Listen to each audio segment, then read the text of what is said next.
The foundry yard sits behind the main cluster of monastery buildings, separated by a low fence of split logs that has weathered to a silvery grey. The gate is open, as it always is during a casting week, and you step through, feeling the texture of the ground change from packed earth to a looser, sandier surface, scattered with bits of charcoal and tiny fragments of fired clay. The smell here shifts too, becoming drier and more mineral, the air holding a memory of intense heat that has now subsided. There is a small, open-sided shed to one side where the bell founder stores his tools, its roof beams hung with iron tongs, wooden mallets, and coils of hemp rope. Against the far wall, a pile of broken crucible fragments waits to be crushed and mixed into the next batch of loam, their inner surfaces still showing a dark vitreous glaze where the molten bronze once touched them. In the center of the yard is the bell pit itself, a shallow circular depression perhaps 12 feet across and 2 feet deep, lined along its edge with thick oak planks that have been darkened by repeated exposure to steam and heat. The pit is not a dramatic thing, merely a practical hollow designed to contain any spilled metal and to hold the mold steady during the pour. Its floor is covered with a layer of clean sand that crunches softly under your weight as you descend the 3 wooden steps into the pit. And there, rising from the center, is the loam mold. The mold stands taller than a man, about 8 feet high, shaped like an enormous bell turned upside down. Its wide mouth at the bottom and its narrower crown at the top,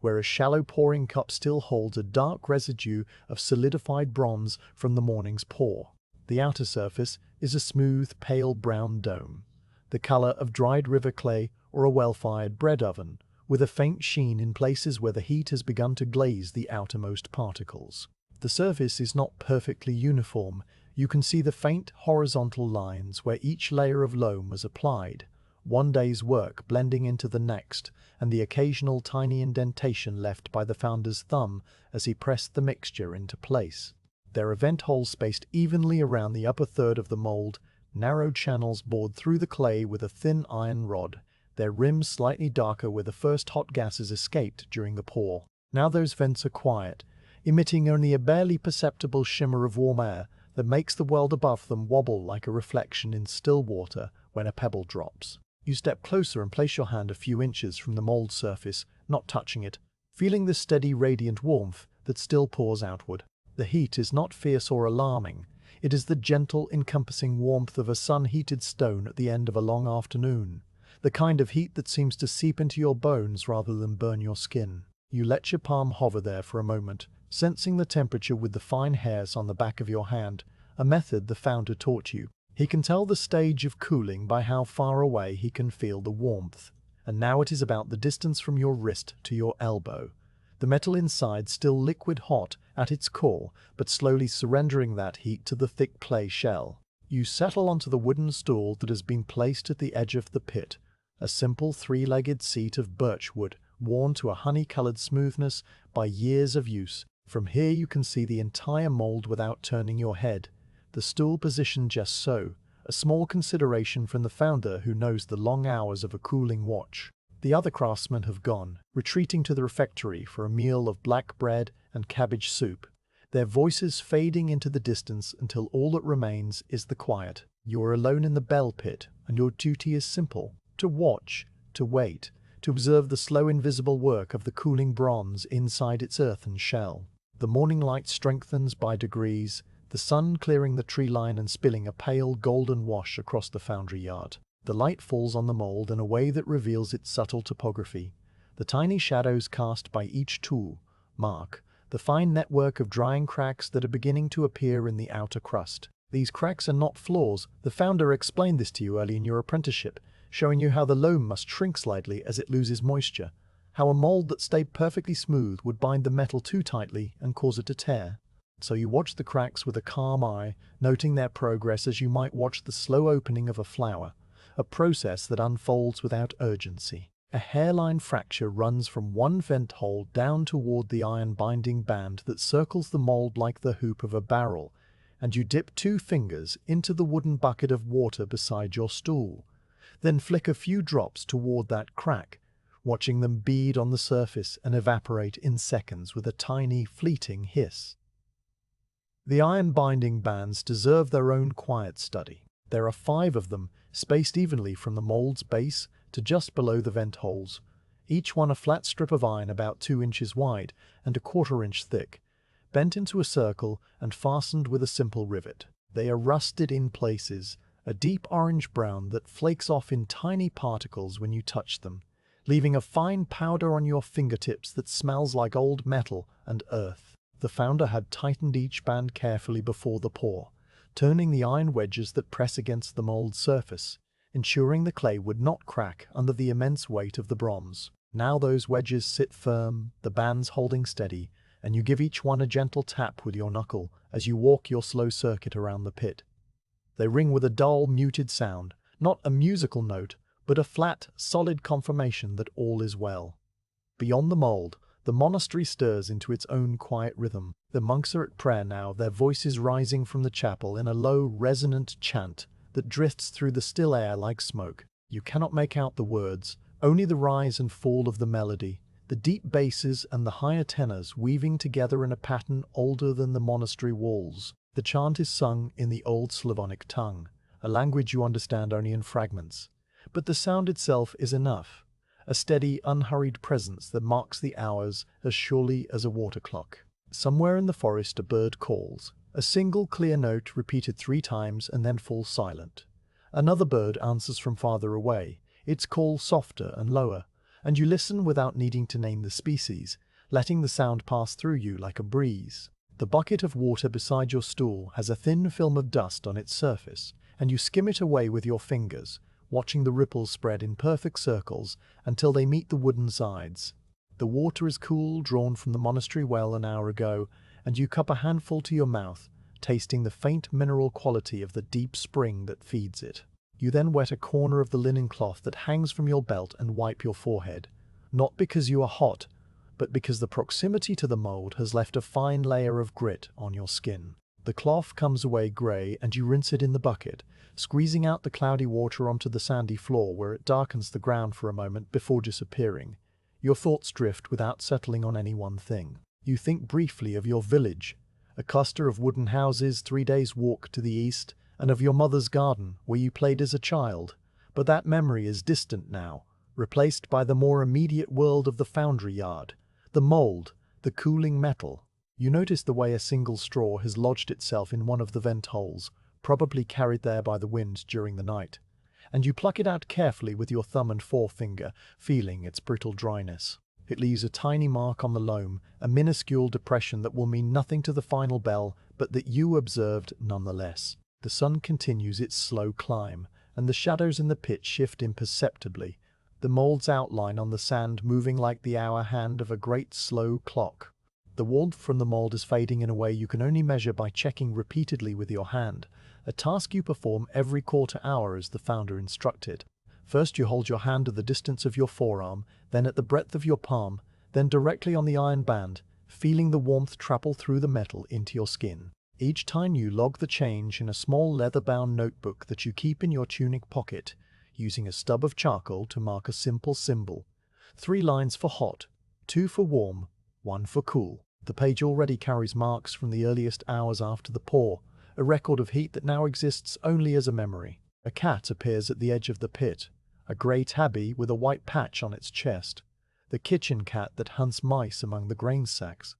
It sits on the top step and regards you with green eyes, its tail curled neatly around its paws. You click your tongue softly, and it blinks once, slowly, before settling into a compact loaf shape and closing its eyes. The cat does not seem bothered by the heat or the strangeness of the place. It has likely spent many nights in the foundry yard, drawn by the residual warmth of old crucibles. You let it sleep, and its quiet presence becomes another part of the scene, as steady and unremarkable as the mold itself.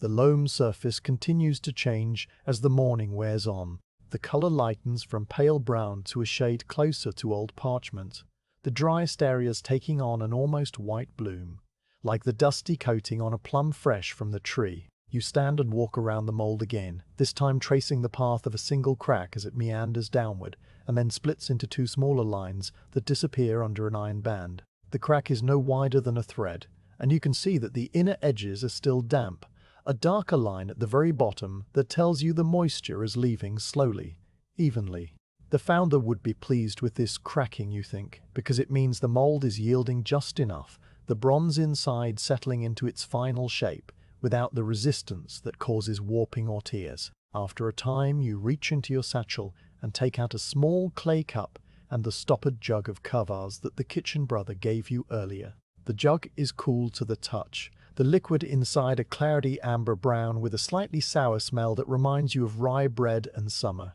You pour a cup and drink it slowly, letting the mild, earthy taste fill your mouth. The kvass is only lightly fermented, meant to refresh rather than intoxicate, and it leaves a pleasant aftertaste that lingers while you chew on a small crust of black bread from your pocket. The bread is dense and chewy, flecked with bits of bran, and you eat it without hurry, brushing the crumbs from your tunic onto the sand where the sparrows will find them later. The monastery bell tolls for terce, its deep bronze note rolling out from the tower and washing over the foundry yard like a wave of sound. You count the 9 strokes without hurry, each one a long, resonant hum that fades so gradually you are not quite sure when it stops. The tone is different from the bell you are watching over, a finished voice speaking from its wooden yoke, but it reminds you of what lies inside the mold. The same bronze, the same shape, the same potential for sound. You wonder idly what note this new bell will sing when it is hung, whether it will be a deep, solemn drone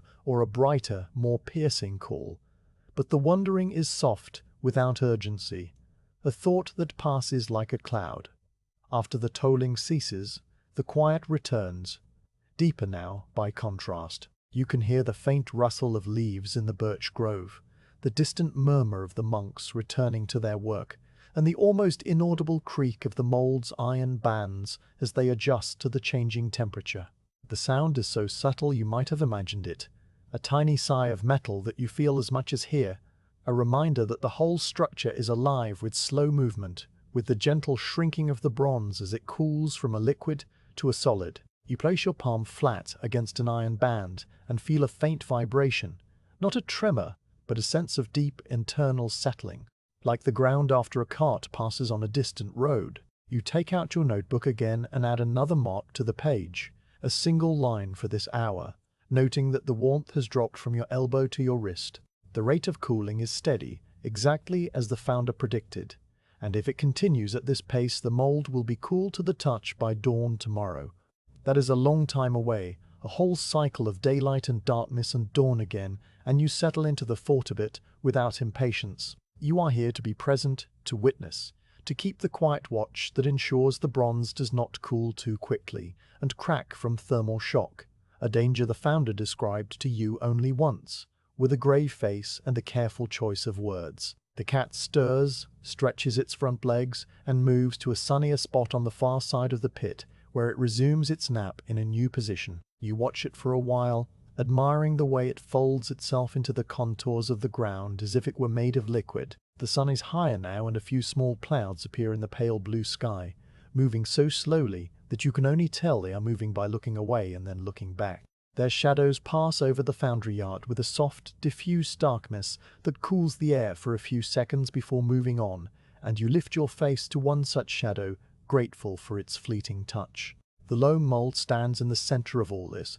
unchanged and unchanging, at least to the casual eye, but you know better, and you continue your slow observation, noting each shift in color, each new crack, each subtle change in the warmth that still rises from the vents. The work is not demanding, not exciting, and that is precisely its value. You are the witness, the keeper of the quiet hours, and there is nothing more to do but sit, watch, and let the bronze become itself inside its earthen shell. Your gaze moves slowly over the outer surface of the mold, tracing the network of iron binding bands that encircle it like the hoops of a barrel, each band a dark, rust-flecked ribbon resting against the pale clay. There are 5 of them in total, spaced at regular intervals from the wide base to the narrower crown, and they are the work of the monastery smith,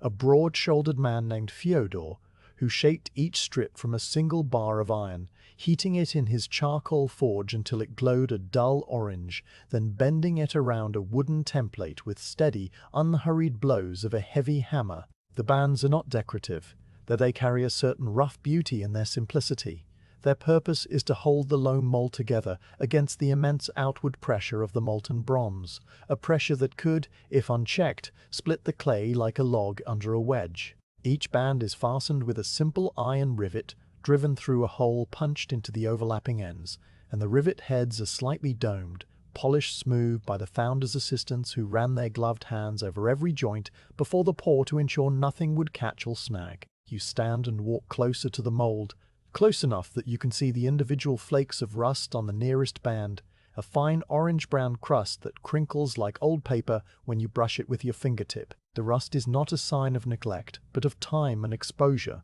the bands having been used for many castings, stored in the shed between pours, brought out and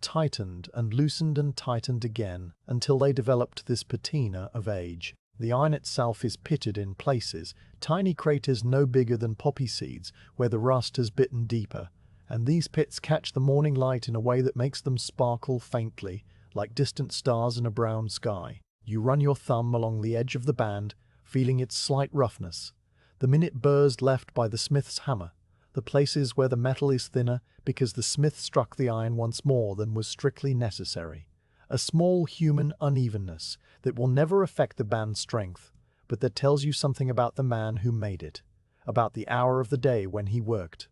the rhythm of his breathing, the concentration on his face. The bands are held tight against the mold by a series of small iron wedges driven between the band and the loam surface at 4 points around each hoop's circumference. These wedges are simple triangles of iron, no longer than your little finger, their wide ends hammered flat, and their narrow ends sharp enough to bite into the clay. The founder tightened them himself, moving around the mold with a small mallet and a calm, methodical patience, tapping each wedge once, then moving to the next, then returning to tap again. A slow circuit repeated until every wedge rang with the same dull note when struck. Now those wedges sit firm in their positions, their upper surface is blackened by the heat that has risen through the loam during the pour, a heat so intense that it turned the outermost layer of iron a deep, sooty color. You touch one wedge with the tip of your finger, and it is still warm, not painfully so, but with a residual heat that reminds you of a stone that has been lying in the sun for an hour after sunset, a heat that has nowhere to go and that fades so slowly you could lose track of it entirely if you stopped paying attention. Between the bands, the loam surface stretches in broad, uninterrupted curves, its texture varying from place to place in ways that reveal how it was built. The loam is not a single material, but a mixture of several things combined in careful proportions, a recipe the founder guards as carefully as the monastery guards its relics. The base is a local grey clay, dug from a pit beside the river 2 miles away. A sticky, heavy material that smells of mud and old leaves when it is wet, and that must be dried in the sun, crushed to a fine powder, and sieved through a horsehair screen before it is ready for use. To this play powder, the founder adds an equal amount of fine sand brought up from the riverbank in leather sacks, a clean, pale sand that sparkles with tiny flecks of mica and that crunches between your teeth if you happen to taste it. The third ingredient is holstone, dried and pounded into a fibrous dark mass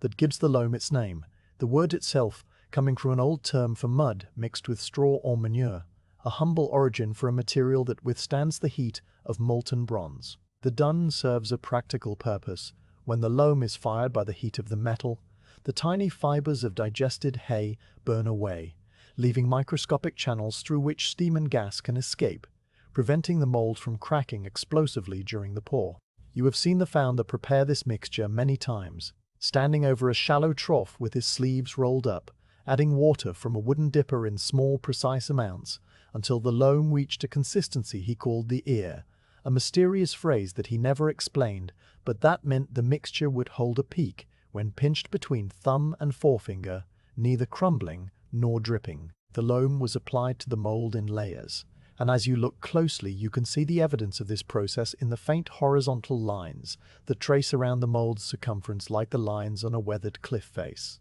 Each layer was perhaps a 1/4 inch thick, laid down by hand, smoothed with wooden paddles and wet brushes, then allowed to dry partially before the next layer was added. The founder worked slowly, never applying more than 3 layers in a single day, and the whole mold took 2 weeks to build, each day adding a new skin to the growing bell shape. If you look very carefully, you can see variations in the color of the layers, some slightly grayer where the clay was not quite dry, others more yellowish where the sand content was higher, and a few with a faint greenish tint where the dung was particularly fresh. These color differences are subtle, barely noticeable unless you are standing as close as you are now, with nothing else to occupy your attention, and they form a kind of stratigraphy of the mold, a record of the founder's work that will be destroyed when the mold is broken away tomorrow morning. The surface texture changes depending on which layer was the last one applied in a given area. Near the base of the mold, where the final layer was smoothed with a wet brush made of horsehair tied to a willow stick,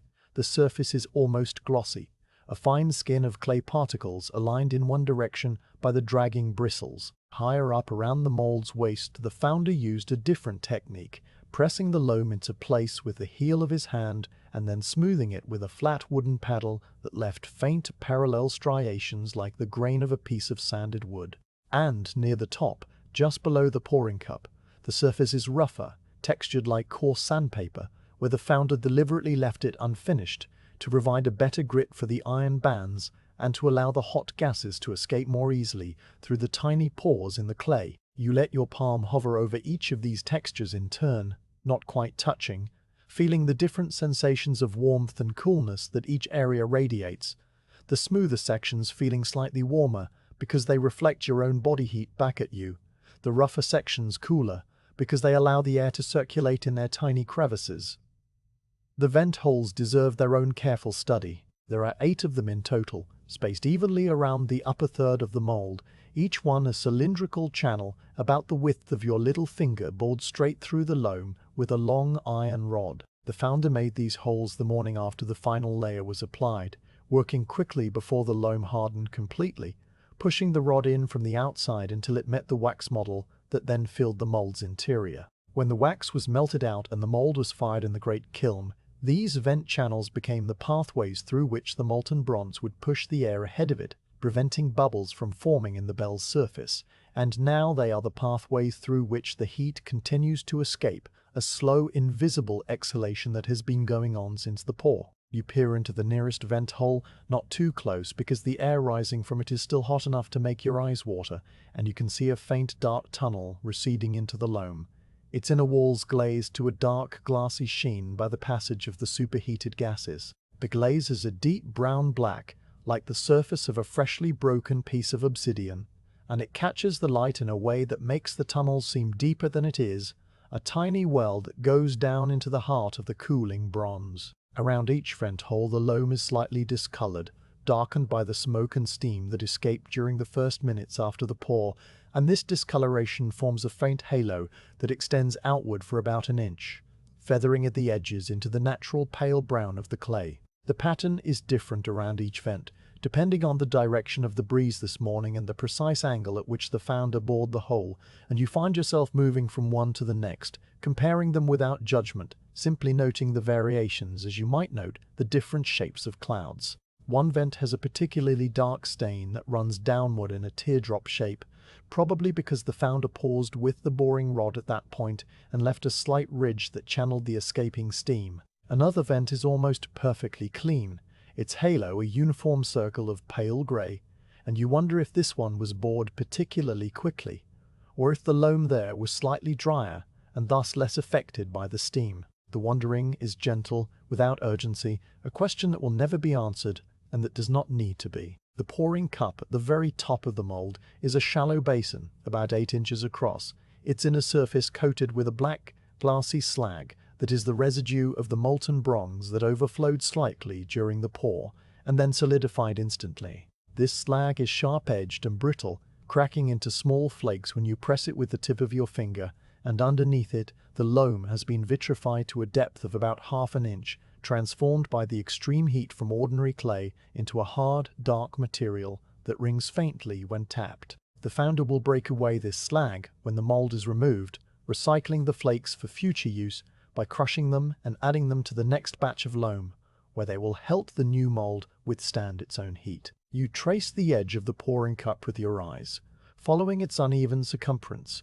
noting the place where a small amount of bronze spilled over the lip and ran down the side of the mold for about 3 inches before cooling into a thin, irregular ribbon of metal. This spill is called a flash, and it is a common occurrence in bell casting, a sign that the founder filled the mold completely and that the metal was hot enough to flow freely into every crevice of the bell's design. The flash is a muted gold color where it catches the sun, a darker brown-gray in shadow, and its surface is pebbled with tiny irregularities that reflect the texture of the loam it flowed over. You study it for a long time, noting how it tapers from a width of about 2 fingers at its origin to a paper-thin edge at its terminus, how it adheres to the loam strongly enough that you could not peel it away without a chisel, and how its presence tells you something about the viscosity of the bronze at the moment of the pour, about the angle at which the founder tilted the crucible, about a dozen small factors that combine to produce this one accidental detail. The flash will be filed off when the bell is finished,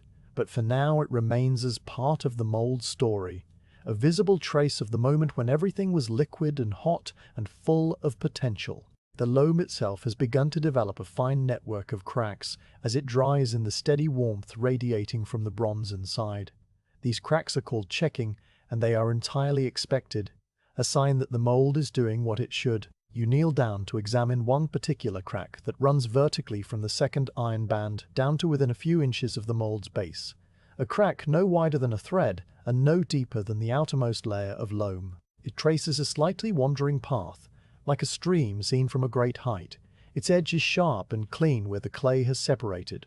and at its upper end it branches into 3 smaller cracks that spread outward like the veins on a leaf. The founder told you that checking happens because the outer surface of the mold dries and shrinks faster than the inner layers, which are kept damp by the heat of the bronze, and the stress of this uneven shrinkage causes the clay to crack in a controlled, harmless way. A mold that did not check at all would be too rigid and might trap the bronze so tightly that the metal would tear itself as it contracted, leaving fissures in the finished bell that would ruin its voice forever. So you look at these cracks with something like respect, understanding that they are not failures but accommodations, the loam's way of adapting to the forces that act upon it. Around the base of the mold, the loam meets the sandy floor of the pit in a wide, irregular skirt that the founder called the foot, a thickened ring of clay that helps anchor the mold and prevent it from shifting during the pour. The foot is cracked the most of all, its surface divided into dozens of small plates that curl slightly upward at their edges,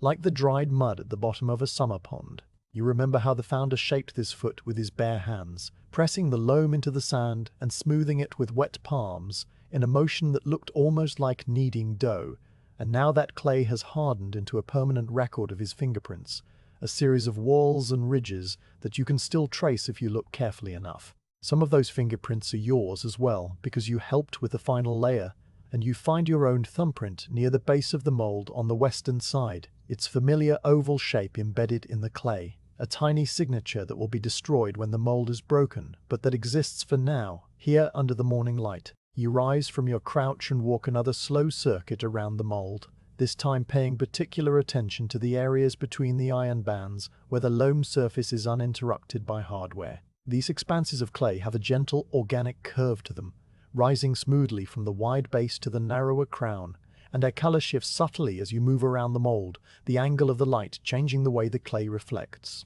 From one side, the mold appears almost golden, a warm honey tone that glows in the morning sun. From the opposite side it is cooler, a pale grey-brown like the feathers of a sparrow. The difference is not in the mold itself, but in the light, and you find yourself thinking about how many hours of light this mold has seen, how many sunrises and sunsets it has stood through since the founder began building it 2 weeks ago, and how it will see only this one more day before it is broken and its pieces scattered in the pit. The cat from the kitchen has followed you into the pit, and now sits near the base of the mold, its green eyes half closed, its tail wrapped around its paws. It seems drawn to the warmth that still emanates from the loam, and you watch as it stretches out one paw and touches the surface of the mold with a tentative pad, then pulls back and licks the paw with a thoughtful expression. The cat's presence is a small comfort, a reminder that you are not entirely alone in your watch, and you speak to it in a low murmur, nonsense words that mean nothing but that fill the silence with a human sound. The cat ignores you, or perhaps it listens. There is no way to tell with a cat, and you return your attention to the mold. The founder explained to you once, during a long afternoon of loam mixing, that the mold is a kind of negative, a hollow shape that defines the bell's form by its absence, and that the bell already exists inside it, fully formed in principle, waiting only for the bronze to cool enough to be revealed. You think about this now as you stand before the mold, looking at its smooth outer shell, and you try to imagine the bell that lies within, its thick sound bow at the bottom where the clapper will strike, its tapering waist, its decorated crown with the cannons that will hold it to its yoke. You cannot see any of this yet, only the loam that conceals it, but the imagining is pleasant, a slow construction of shape and proportion that occupies your mind without straining it. The bell is in there, complete and perfect, resting in its clay shell like a seed in its husk, and your job is simply to wait until it is ready to emerge. The pour happened before dawn, but your mind replays it now in a slow, detached way, like remembering the flow of honey from a jar tipped on a winter morning. You are standing near the mouth of the furnace, your body wrapped in a thick leather apron that smelled of old smoke and tallow, your hands protected by mittens of felted wool, faced with hide. The founder had roused you in the darkest part of the night, a hand on your shoulder and a single word in the darkness, and you had risen from your pallet in the corner of the foundry shed without protest, pulling on your boots and following him into the cold air that bit at your cheeks and made your breath plume white in the lantern light. The furnace had been burning for 2 days by then, a tall structure of brick and clay built against the foundry wall, its chimney rising past the roof and into the black sky where the sparks flew upward and disappeared like souls leaving the earth. The furnace mouth was a square opening at waist height, covered now by a soot-blackened iron door that the founder's chief assistant, a silent man named Grigory, was tending with a long iron rod. When he lifted the door a crack, the light that spilled out was a fierce orange-white, a color so intense it seemed to push against your eyes,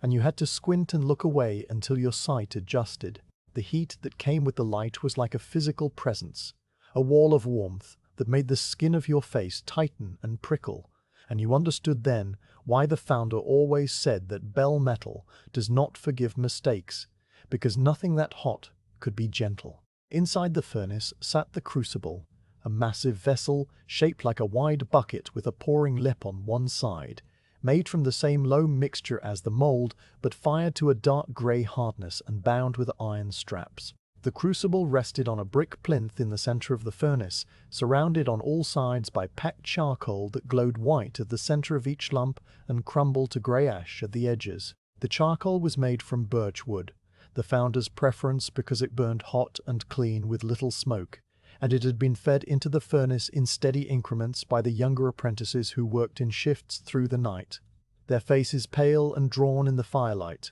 their movements slow and careful because they knew what would happen if they stumbled near that terrible heat. The bronze inside the crucible had started as ingots, rectangular bars of metal about the length of your forearm and as thick as your wrist, each one stamped with the mark of the trading house in Novgorod where the founder bought his metal. You had helped carry those ingots into the foundry days before, feeling their surprising weight. The way the copper bars were a warm reddish gold that glowed even in dim light, while the tin bars were paler and greyer, and made a faint ringing sound when tapped together. The founder had calculated the proportions in his notebook, a ratio of about 4 parts, copper to 1 part tin, for bell metal, a formula that was ancient long before Ivan's grandfather was born, passed down through generations of founders who tested and adjusted and wrote down their results in careful script. Too much tin made the bell hard but brittle, likely to crack under the first stroke of the clapper. Too little tin made it soft and dull, its voice a flat thud rather than a singing tone. The founder's ratio was his own secret, adjusted slightly for each bell depending on its size and the note it was meant to produce, and you had watched him weigh the ingots on a brass scale, adding a small sliver here, removing a tiny fragment there, until the pans balanced exactly. The melting took many hours. You had not witnessed it all, only the final stage when the ingots had long since lost their shape and become a pool of liquid metal that shimmered and rolled inside the crucible like a living thing. Grigory had skimmed the surface with a long-handled iron tool, drawing off the impurities that floated to the top in a dark, crinkled skin called dross, which he flicked into a bucket of sand where it hissed and sparked. The dross was mostly oxides and bits of charcoal ash and other unwanted elements, and removing it was essential for the bell's purity of tone, because any foreign material trapped in the bronze would create a flaw in the metal's crystalline structure, a point of weakness where sound waves would scatter rather than resonate. You had watched Grigory work, noting the economy of his movements, the way he never wasted a gesture, the concentration on his face that was so intense it looked almost like anger, but was really just deep, unwavering attention. When the founder judged the metal ready, he gestured for the lifting gear to be brought into position. This gear consisted of a heavy iron beam suspended on chains from an overhead track that ran from the furnace to the bell pit, a track made of 2 parallel oak timbers greased with tallow so the trolley would slide smoothly. From the beam hung 3 iron rods that terminated in a ring that fitted around the crucible's upper rim, and these rods were adjusted by turnbuckles until they gripped the crucible securely, without tilting it. 4 men took their positions around the lifting beam, 2 on each side, and the founder himself stood at the end of the pour, a long iron pole in his hands that he would use to guide the crucible's lip precisely over the pouring cup. You had no role in this part of the work, being too inexperienced, so you stood against the foundry wall and watched, your hands clasped behind your back, your breathing slow and even, despite the excitement that hummed in the air like the note of a plucked string. The furnace door was lifted fully now, the heat pouring out in waves that made the air shimmer and dance. The founder gave a quiet command, and the 4 men began to tilt the crucible by pulling on the chains attached to its base, a slow, coordinated movement that required all of them to work as one body. The crucible tipped forward by inches, and the first bright stream of molten bronze appeared at the lip, a thread of liquid light that wavered in the air for a moment before falling in a perfect arc toward the pouring cup. The color was not the red gold you had expected, but a blinding yellowish white, so bright it left afterimages swimming in your vision when you blinked, and the heat of it was such that you felt it on your face from 10 paces away, a sharp, pressing warmth that made your eyes water and your skin tingle. The bronze flowed into the pouring cup with a sound that was not a splash, but a deep, sustained hiss, like water poured onto hot stones, but louder and heavier, a sound you could feel in your chest as much as you could hear with your ears. The cup filled quickly, the liquid metal swirling for a moment before finding its way downward into the space between the mold's outer shell and the inner core, the space where the wax model had been before it was melted out and poured away. The wax had been a perfect replica of the future bell, made from beeswax mixed with tallow and shaped by the founder's own hands, every inscription and decorative band and molded edge present in meticulous detail. Now that wax was gone, burned away in the kiln firing, and the bronze was taking its place, filling the void left behind with a faithfulness that would preserve every feature of the original model in eternal metal. You watched the bronze rise in the vent holes as it filled the mold from the bottom up. First, the vents near the base of the mold glowed with a new light, a deep orange that brightened to yellow as the metal climbed higher inside the cavity. Then the middle vents caught the glow, one by one, each one a tiny sun burning in the clay wall, and the air that rushed out of them was so hot it shrieked faintly, a thin high note that cut through the lower roar of the pour. Finally, the upper vents lit up, and the founder called out a single word that meant stop, and the 4 men arrested the tilt of the crucible with a smooth precision that spoke of many pours done together, many bells cast in this same pit over the years. The bronze in the pouring cup settled to a level surface, a mirror of liquid light that reflected the dark shapes of the men standing around it, their faces upside down and distorted in the glowing disk. A small amount of bronze overflowed the cup and ran down the side of the mold in a thin, bright thread. The flash you had examined earlier in your watch, and the sight of it comforted the founder because it meant the mold was completely full,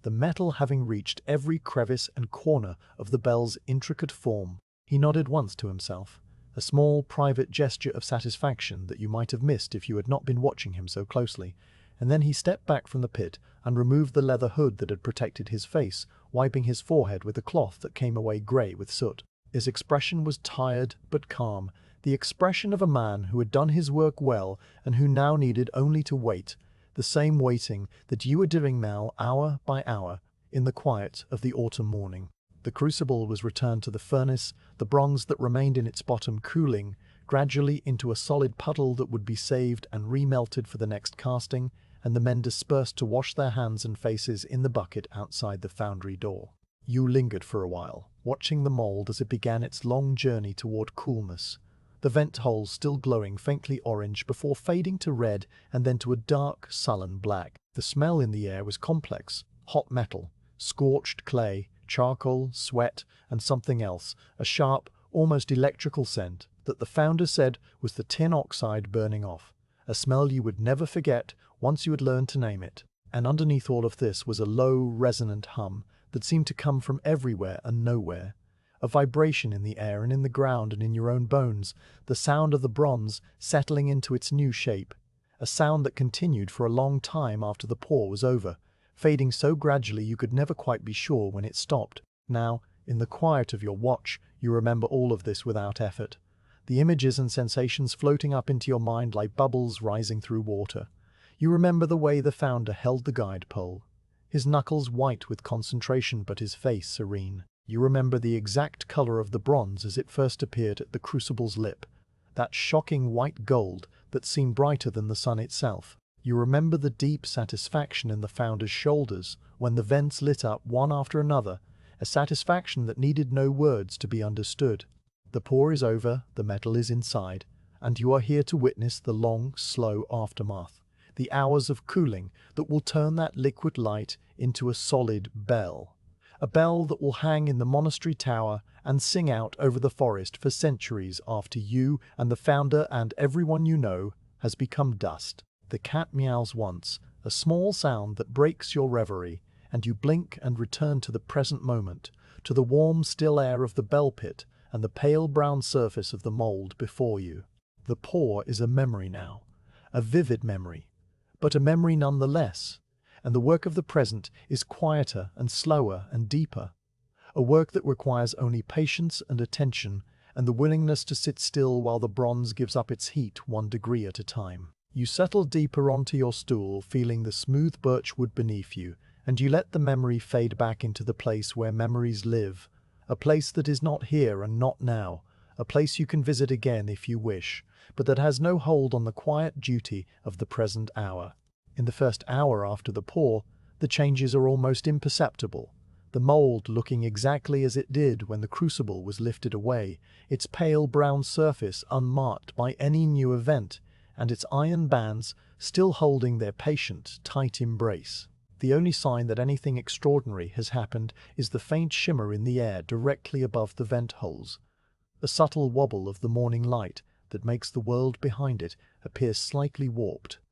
as if you were looking through a window pane made of moving water. The shimmer is not dramatic, not the fierce heat haze that rises from a sun-baked road in high summer, but a gentle, barely there disturbance that you can only see if you hold your head very still and let your eyes relax, the way the founder taught you to observe the temperature of molten metal without staring directly at the blinding light. You lean forward on your stool, resting your elbows on your knees, and listen to the tiny, crystalline tinkling sounds that emanate from within the mold, a noise like distant sleigh bells heard through a thick snowfall or the settling of broken glass at the bottom of a sack, a million microscopic adjustments occurring as the bronze contracts against the inner core. The sounds are so faint that you lose them whenever you shift your weight or draw a deeper breath, and you find yourself holding still for long moments, barely inhaling, just to catch the next delicate ping that rises from the vent holes and fades into the quiet air. The founder once described this sound to you as the voice of the bell being born, an image that struck you as fanciful at the time, but that now seems exactly right. The metal testing its own shape with tiny, tentative vibrations, the same vibrations that will one day fill the valley with a great tolling note, but that are now reduced to these minuscule, private utterances. The cooling bronze is shrinking, pulling away from the inner mold surface by a distance smaller than the thickness of a hair, and this shrinkage is the source of the tinkling, the metal breaking free of its clay shell in 1,000 tiny separations that release minute bursts of energy. You imagine the inside of the mold, though you have never seen it and never will. A dark, hot cavity where the bronze still glows a deep, sullen red, its surface moving slowly as the outermost skin solidifies and then cracks under the strain of the liquid heart still churning below. The founder told you that a large bell can take days to cool completely, the metal passing through stages that each have their own character, and this first hour is the time of the initial skinning over, the moment when the bronze begins to define its outer boundary, the boundary that will eventually become the bell's final surface with all its inscriptions and decorations. A thin wisp of steam rises from one of the middle vents, a delicate white thread that curls upward for a hand's breadth, before dissipating into the morning air, carrying a smell like warmed stone after rain, a clean, mineral scent that reminds you of the steam that rises from the monastery bathhouse on Saturday evenings when the water is thrown onto the hot rocks. The steam is not pure water, but a mixture of residual moisture from the loam and volatile compounds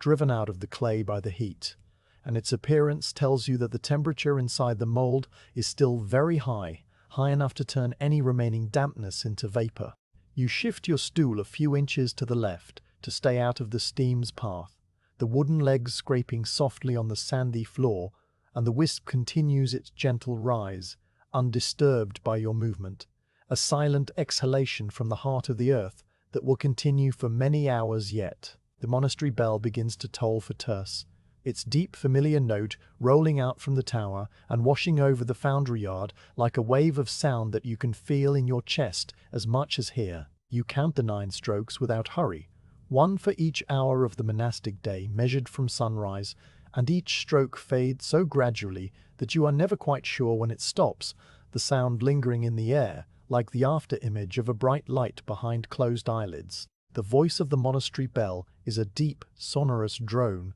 that seems to make the very air vibrate, and you wonder briefly if the bronze inside the mold can feel these vibrations, if the newborn bell is somehow aware of its older brother singing in the tower, the 2 pieces of metal sharing a kinship that spans the centuries and the foundry yard. The thought is a fleeting one, a small imagining that passes through your mind and out the other side without leaving a mark, and you return your attention to the mold and the quiet work of watching. The next office is hours away, the long stretch of the morning and afternoon separating terce from sext, and you settle into the knowledge that you will be here through all of it, your stool, your only seat, and the mold your only companion, apart from the birds and the insects and whatever small creatures might wander through the pit. The sun has climbed higher now, clearing the roof of the foundry shed and casting a thin, angular shadow from the mold across the sandy floor, a shadow that moves so slowly you cannot see it move, but that will have shifted noticeably by the time you look again in an hour.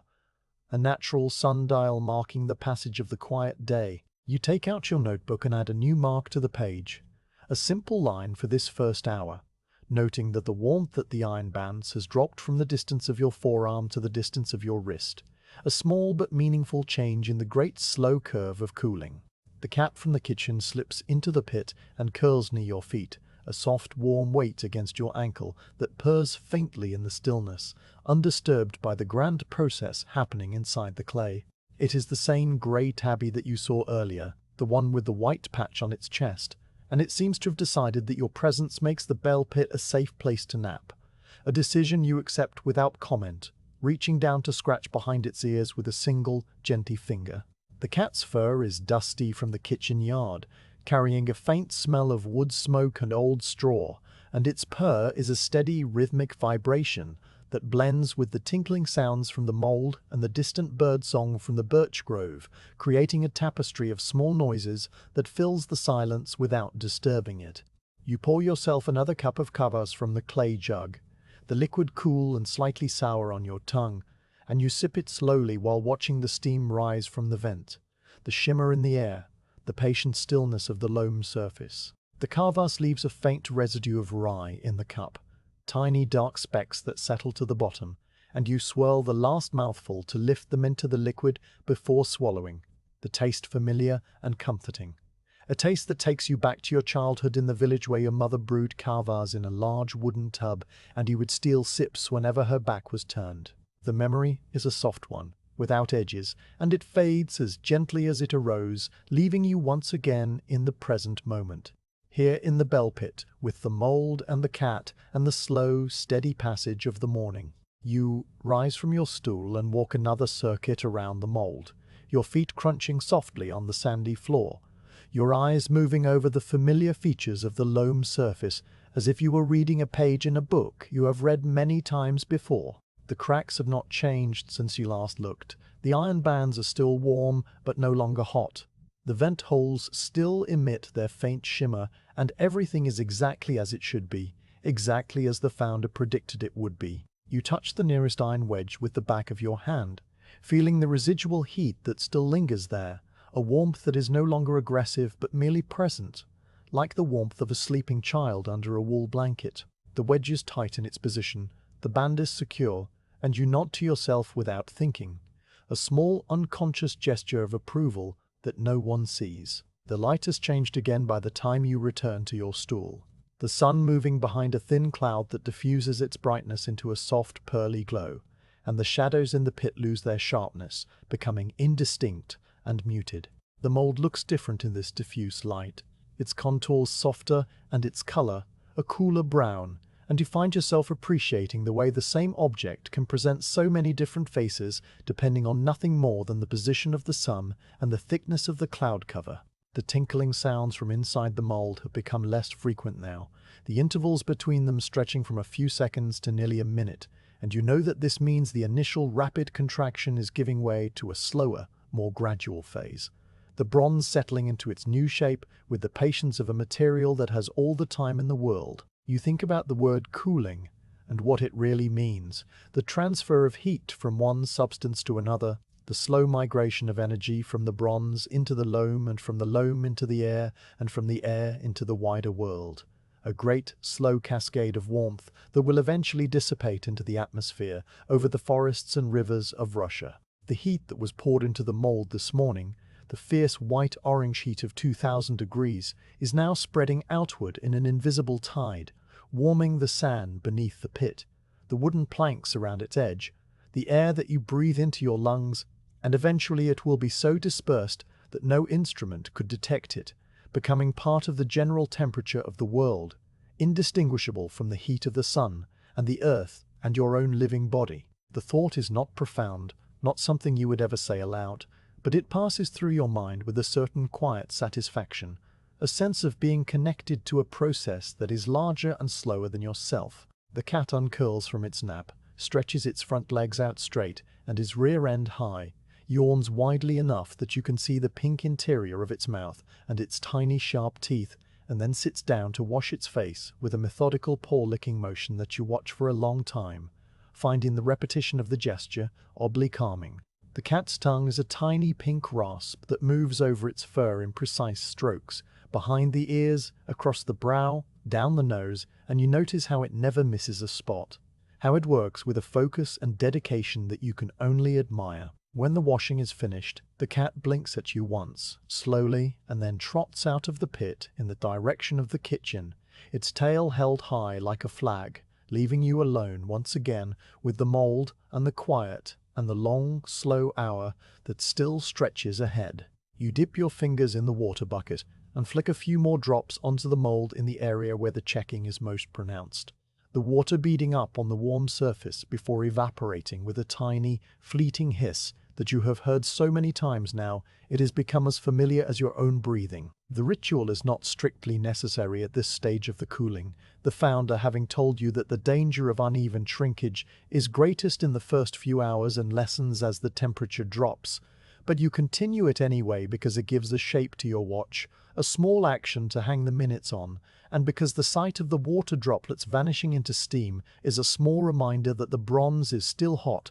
still liquid at its heart, still in the process of becoming. You will keep this ritual up through the morning and into the afternoon, modifying it as the mold cools, until eventually the water will no longer evaporate, but will instead soak into the loam and darken it, a sign that the cooling has entered its final stage and that your watch is nearly over. But that is many hours away, a whole span of daylight yet to be lived through, and for now you simply settle deeper onto your stool, fold your hands in your lap, and let the quiet hour carry you along like a leaf on a slow-moving river. As dusk gathers and the monks process to compline, the foundry yard falls into a deeper quiet, the sky turning from pale grey to a dense, even navy that seems to press down gently on the treetops and the monastery roofs and the still surface of the mold. You have been here through the whole afternoon, through the slow movement of the sun across the yard and the gradual lengthening of the shadows and the quiet tolling of sext and then none. And now the day is folding itself away into night, with the same unhurried patience that has marked every moment of your watch. The air cools against your cheeks, a welcome change after the steady, radiant warmth of the afternoon, and you pull your woolen cloak from your satchel and drape it over your shoulders, the fabric smelling faintly of lanolin and wood smoke from its winter storage. The monks move in a dark line across the yard, their black robes sweeping the packed earth, their heads bowed and their hands tucked into their sleeves. And you hear the low murmur of their voices as they chant the opening verses of the office. The sound is muffled by distance and by the stone walls of the chapel as the heavy wooden door closes behind them, reducing their voices to a soft, continuous hum that blends with the evening bird song and the rustle of leaves and the first tentative calls of the frogs in the monastery pond. You are alone again, more alone than during the day, because the workmen have long since gone to their cottages in the village, and the kitchen brothers have banked their fires, and the monks will not emerge again until the night offices call them from their cells. The foundry yard is yours, and the bell pit, and the long, slow night that stretches ahead. You light a small lantern and hang it from the iron hook set into the wooden post beside your stool, the flame catching on the wick with a tiny bright pop, and then settling into a steady orange point that barely illuminates the mold's curves, but that casts a warm golden circle on the sand around your feet. The lantern is a simple thing, an iron frame with panes of thin scraped horn that diffuse the light into a soft glow, and it swings slightly on its hook whenever a breath of wind passes through the pit, making the shadows sway and dance on the loam surface. The founder gave you this lantern at the start of your apprenticeship, showing you how to trim the wick to the right length and how to fill the reservoir with rendered tallow from the kitchen stores, and it has been your companion on many night watches, a small dependable sun that you can carry in one hand. The cooling has entered a slower phase now, the initial sharp drop in temperature that followed the pour having plateaued into a long gentle decline, like a breath held, and then gradually, almost imperceptibly released. You can feel the difference when you place your hand near the mold, the warmth no longer pushing against your palm with the assertive heat of the morning, but instead radiating a steady, moderate glow that you could almost mistake for the warmth of a living body. The founder explained this phase to you once, calling it the soaking, a period when the temperature difference between the inner and outer parts of the bronze equalizes and the metal relaxes into a uniform state, the stresses of the initial cooling slowly dissipating. It is the longest phase, lasting from sunset until well past midnight, and it requires no intervention from you except the same steady, attentive presence that you have maintained since the pour. You pour yourself a fresh cup of kvads from the clay jug, the liquid still cool from its storage in the shade of the foundry wall, and you drink it slowly while watching the last light fade from the western sky above the birch grove. The color of the sky is beautiful in a way that you notice without needing to remark upon, a deep indigo at the zenith that grades through violet and rose to a thin line of pale gold at the horizon, the whole arc of it reflected faintly in the monastery pond where the frogs have begun their evening chorus. You have seen hundreds of such sunsets from this very spot during the weeks of mold building and furnace tending, and now during this long watch, and each one has been different in its particulars,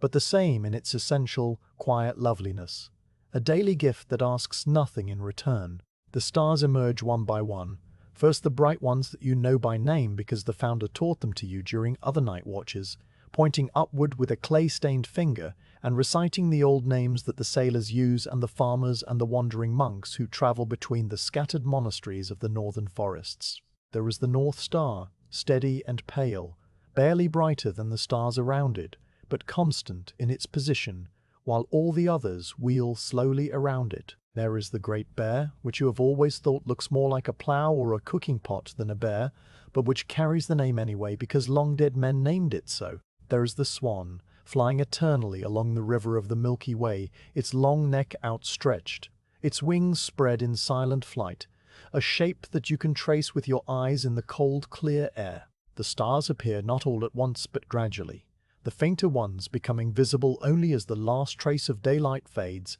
and your eyes adjust to the darkness. and you watch this slow unfolding with the same patient attention that you give to the mold, aware that you are witnessing a process that is as old as the earth itself. The night insects have begun their own quiet music, a chorus of crickets that pulses in the grass beyond the pit, their high, thin notes rising and falling in a rhythm that seems random at first, but that, if you listen long enough, resolves into a pattern, a call and response that passes from one side of the yard to the other and back again. Somewhere in the forest, an owl calls, a low, hollow note that repeats 3 times and then stops, leaving a silence that seems deeper than before, and you find yourself holding your breath, waiting for the next call, but it does not come, and eventually you let your breath out and return your attention to the mold. The loam surface looks different by lantern light than it did under the sun, the pale brown of the day transformed into a deep, rich amber, the color of honey or old beeswax, and the cracks and vents and tool marks all cast tiny, sharp shadows that give the surface a new texture, a complexity that was invisible under the flat, even illumination of the afternoon. You stand and walk a slow circuit around the mold, holding the lantern at waist height, watching the way the light moves across the curves and reveals details that you have not noticed before. A small indentation where a grain of sand was pressed into the loam and then fell out. A faint ridge where the founder's wooden paddle skipped slightly on a particular stroke. A tiny dark fleck of charcoal that was mixed into the clay and that now stands out against the lighter background. These details are meaningless in themselves, insignificant marks that will be destroyed tomorrow when the mold is broken, but they occupy your attention in a pleasant, undemanding way, giving you something to observe while the hours pass. You complete your circuit and return to your stool, noting as you sit down that the warmth at the iron bands has dropped another small increment, now barely reaching the distance of your knuckles when you hold your hand an inch away. You mark this in your notebook, adding another line to the column of marks that now runs down the page in a neat, regular progression, a visual record of the cooling that will please the founder when he reviews it in the morning. The notebook is a small, unassuming object, its leather cover worn soft by handling and its pages yellowed with age and exposure to the foundry air. But it contains the accumulated knowledge of many castings, many bells, many long night watches like this one, and you handle it with a certain reverence, aware that you are adding your own small contribution to a tradition that stretches back further than anyone in the monastery can remember. You think about the founder and where he might be now, probably in his small room in the guest quarters, lying on his narrow cot with his hands folded on his chest, staring at the ceiling and reviewing every step of the pour in his mind, replaying each movement and each decision to satisfy himself that nothing was done wrong. You know him well enough by now, after 3 years of apprenticeship, to understand that he will not sleep until you bring him word that the cooling is proceeding normally, that the loam is checking evenly and the vent holes are clear and the bronze is contracting without incident. He trusts you, or he would not have left you alone with the mold. But his trust does not quiet his mind, a mind that has been shaped by decades of watching molten metal and learning its secrets, and knowing, always knowing, the 1,000 ways that a casting can fail. You will go to him at dawn, when the mold is cool to the touch and the danger of thermal shock has passed, and you will tell him that all is well, and he will nod once and close his eyes and finally allow himself to sleep. The lantern flame gutters for a moment, a puff of wind from the forest having found its way into the pit, and you cup your hand around the horn panes to shield it until it steadies again. The wind carries the smell of pine resin and damp earth, a cool, clean scent that clears the lingering traces of hot loam and charcoal from your nostrils, and you breathe it in deeply, grateful for the freshness of the night air after the long, warm afternoon. The trees in the birch grove rustle softly, their leaves stirring in a sound like distant water, and the monastery buildings are dark silhouettes against the starry sky, their roofs outlined in faint silver where the starlight catches the edges. In the village beyond the monastery wall, a single light burns, probably a candle in the window of the baker's cottage, where someone is tending a sick child or finishing a late task, and its small steady presence is a comfort, a reminder that you are not the only person awake in the whole wide night. You settle deeper into your cloak, pulling the wool close around your shoulders, and let your thoughts drift without direction, touching on this and that, and then moving on without attachment. You think about the village where you were born, and the river that ran past it, A wide, slow river full of pike and perch that you used to catch with a willow pole and a line of braided horsehair, standing on the bank in the early morning while the mist rose off the water. You think about your mother's hands, how they were always dusted with flour from the bread making, how she would press a thumb into the dough to see if it had risen enough. A gesture so familiar and so long absent that the memory of it catches in your throat. You think about the first time you saw molten bronze, how the brightness of it frightened you and drew you in the same moment, how you understood then that this was what you wanted to learn, this terrible, beautiful transformation of earth and fire into something that could sing. But these thoughts are not urgent, not loud, not demanding of your attention, and they pass through your mind as gently as the wind passes through the birch leaves, leaving no trace behind them. You are not here to think or to remember or to plan. You are here to watch, to sit in the quiet circle of lantern light while the bronze cools inside its earthen shell. And this is enough, more than enough, a task so simple and so profound that you could almost forget you were doing it, could almost merge with the stillness and become part of the night itself. The monastery bell tolls for compline, the same deep, resonant note that you have heard 1,000 times, but that never loses its power to calm you, its vibrations rolling out through the dark air and washing over the foundry yard like a blessing. The tolling is slower at night than during the day, each stroke separated by a longer pause, as if the bell itself is sleepy and reluctant to hurry, and you count the strokes without thinking, letting the sound fill your ears and your chest and your whole body until you are nothing but a vessel for the note. A hollow shape that the sound passes through and leaves changed in some small, unnameable way. When the last stroke fades, the silence that follows is immense and peaceful, a silence that seems to have a texture and a weight like a thick wool blanket laid over the world, and you sit inside it without moving, without wanting to move, content to let the night continue its slow, stately progress toward dawn. The deep of night brings a subtle change, the mold no longer hot but merely warm, like sun-baked bread taken from an oven hours ago and left on a wooden counter to cool, its crust still holding a gentle, living heat that fades so slowly you could almost believe it will stay warm forever. You notice this change first in the way the air around the mold feels against your face, no longer carrying that faint, pressing warmth that made you want to lean back and give it room, but instead radiating a soft, neutral glow that is barely distinguishable from the temperature of your own skin. When you hold your palm an inch from the loam surface, the heat no longer pushes back with the insistence of the fire, but simply rests there, a quiet presence that you could mistake for nothing at all if you were not paying close attention. You rise from your stool and walk closer to the mold, close enough that you can see the texture of the loam in the lantern light, and you place your bare hand flat against the surface for the first time since the pour, a contact that would have burned you hours ago, but that now feels only pleasantly warm, like a stone that has been lying in the afternoon sun. The loam has changed in other ways too, its color lightening from the deep amber of the evening to a shade closer to old bone or dried parchment, the kind of pale, muted brown that you might find on the pages of a very old book that has spent centuries in a dry library. The areas that were darkest this morning, the areas near the base where the last moisture lingered longest,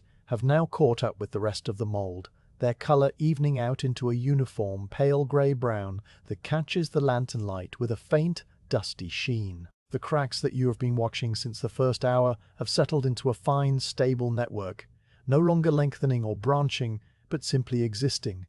their edges sharp and dry and slightly curled where the clay has pulled away from itself. If you look at them edge-on, holding the lantern at a sharp angle, you can see that they penetrate no deeper than the outermost layer of loam, the thickness of a fingernail at most, and that the material beneath them is still solid and whole, a continuous shell of fired clay that is holding the bronze secure. The founder would call this a good checking pattern, the kind that relieves the stress without compromising the strength of the mold, and you make a small mental note to describe it to him when you make your report at dawn, though you suspect he will see it for himself before you have a chance to speak. The air inside the pit smells cleaner now than it did during the day, the earlier sharp tang of scorched clay and hot metal replaced by a neutral, dusty scent that reminds you of the inside of a granary after the harvest has been taken away, a smell of dryness and stillness and old, settled grain. The steam that rose from the vent holes for so many hours has finally stopped, the last traces of moisture having been driven out of the loam and dispersed into the night air. And when you peer into the nearest vent, you see only darkness, a deep, lightless tunnel that goes down into the heart of the mold where the bronze is still cooling but no longer steaming. The glassy glaze on the inner walls of the vent is still visible, catching the lantern light and throwing it back in tiny dark sparkles.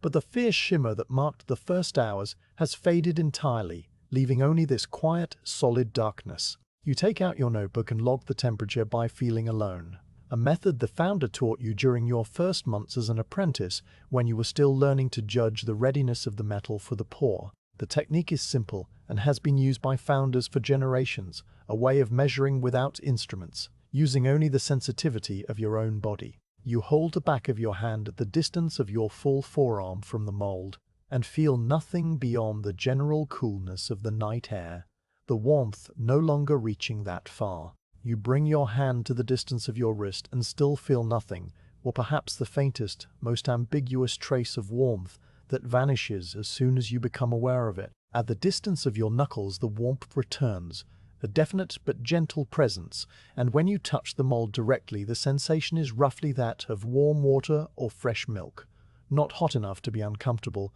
merely present and steady and alive. You mark the notebook with 2 lines for this hour, the first time since the pour that you have used the 2-line symbol, and the sight of it pleases you in a quiet, undemonstrative way. The cat has not returned, probably having found a warmer spot in the kitchen near the banked fire or under the baker's oven where the residual heat lingers until morning, and you find that you miss its small, silent company more than you expected to. The night feels larger and emptier without that soft grey shape curled at your feet, without the faint rumble of its purr blending with the other sounds of the watch. You consider walking to the kitchen to look for it, but the thought passes quickly, replaced by the knowledge that your duty is here, beside the mold, and that the cat will return if it wishes to, on its own time and for its own reasons, as cats have always done and always will. The night insects have fallen silent as the temperature dropped, their chorus having faded out so gradually that you cannot pinpoint the moment when it stopped, only that at some point between 1 hour and the next the air was empty of their music, and filled instead with a deeper, more complete stillness. The silence is not absolute, never absolute, because the world is always full of tiny sounds.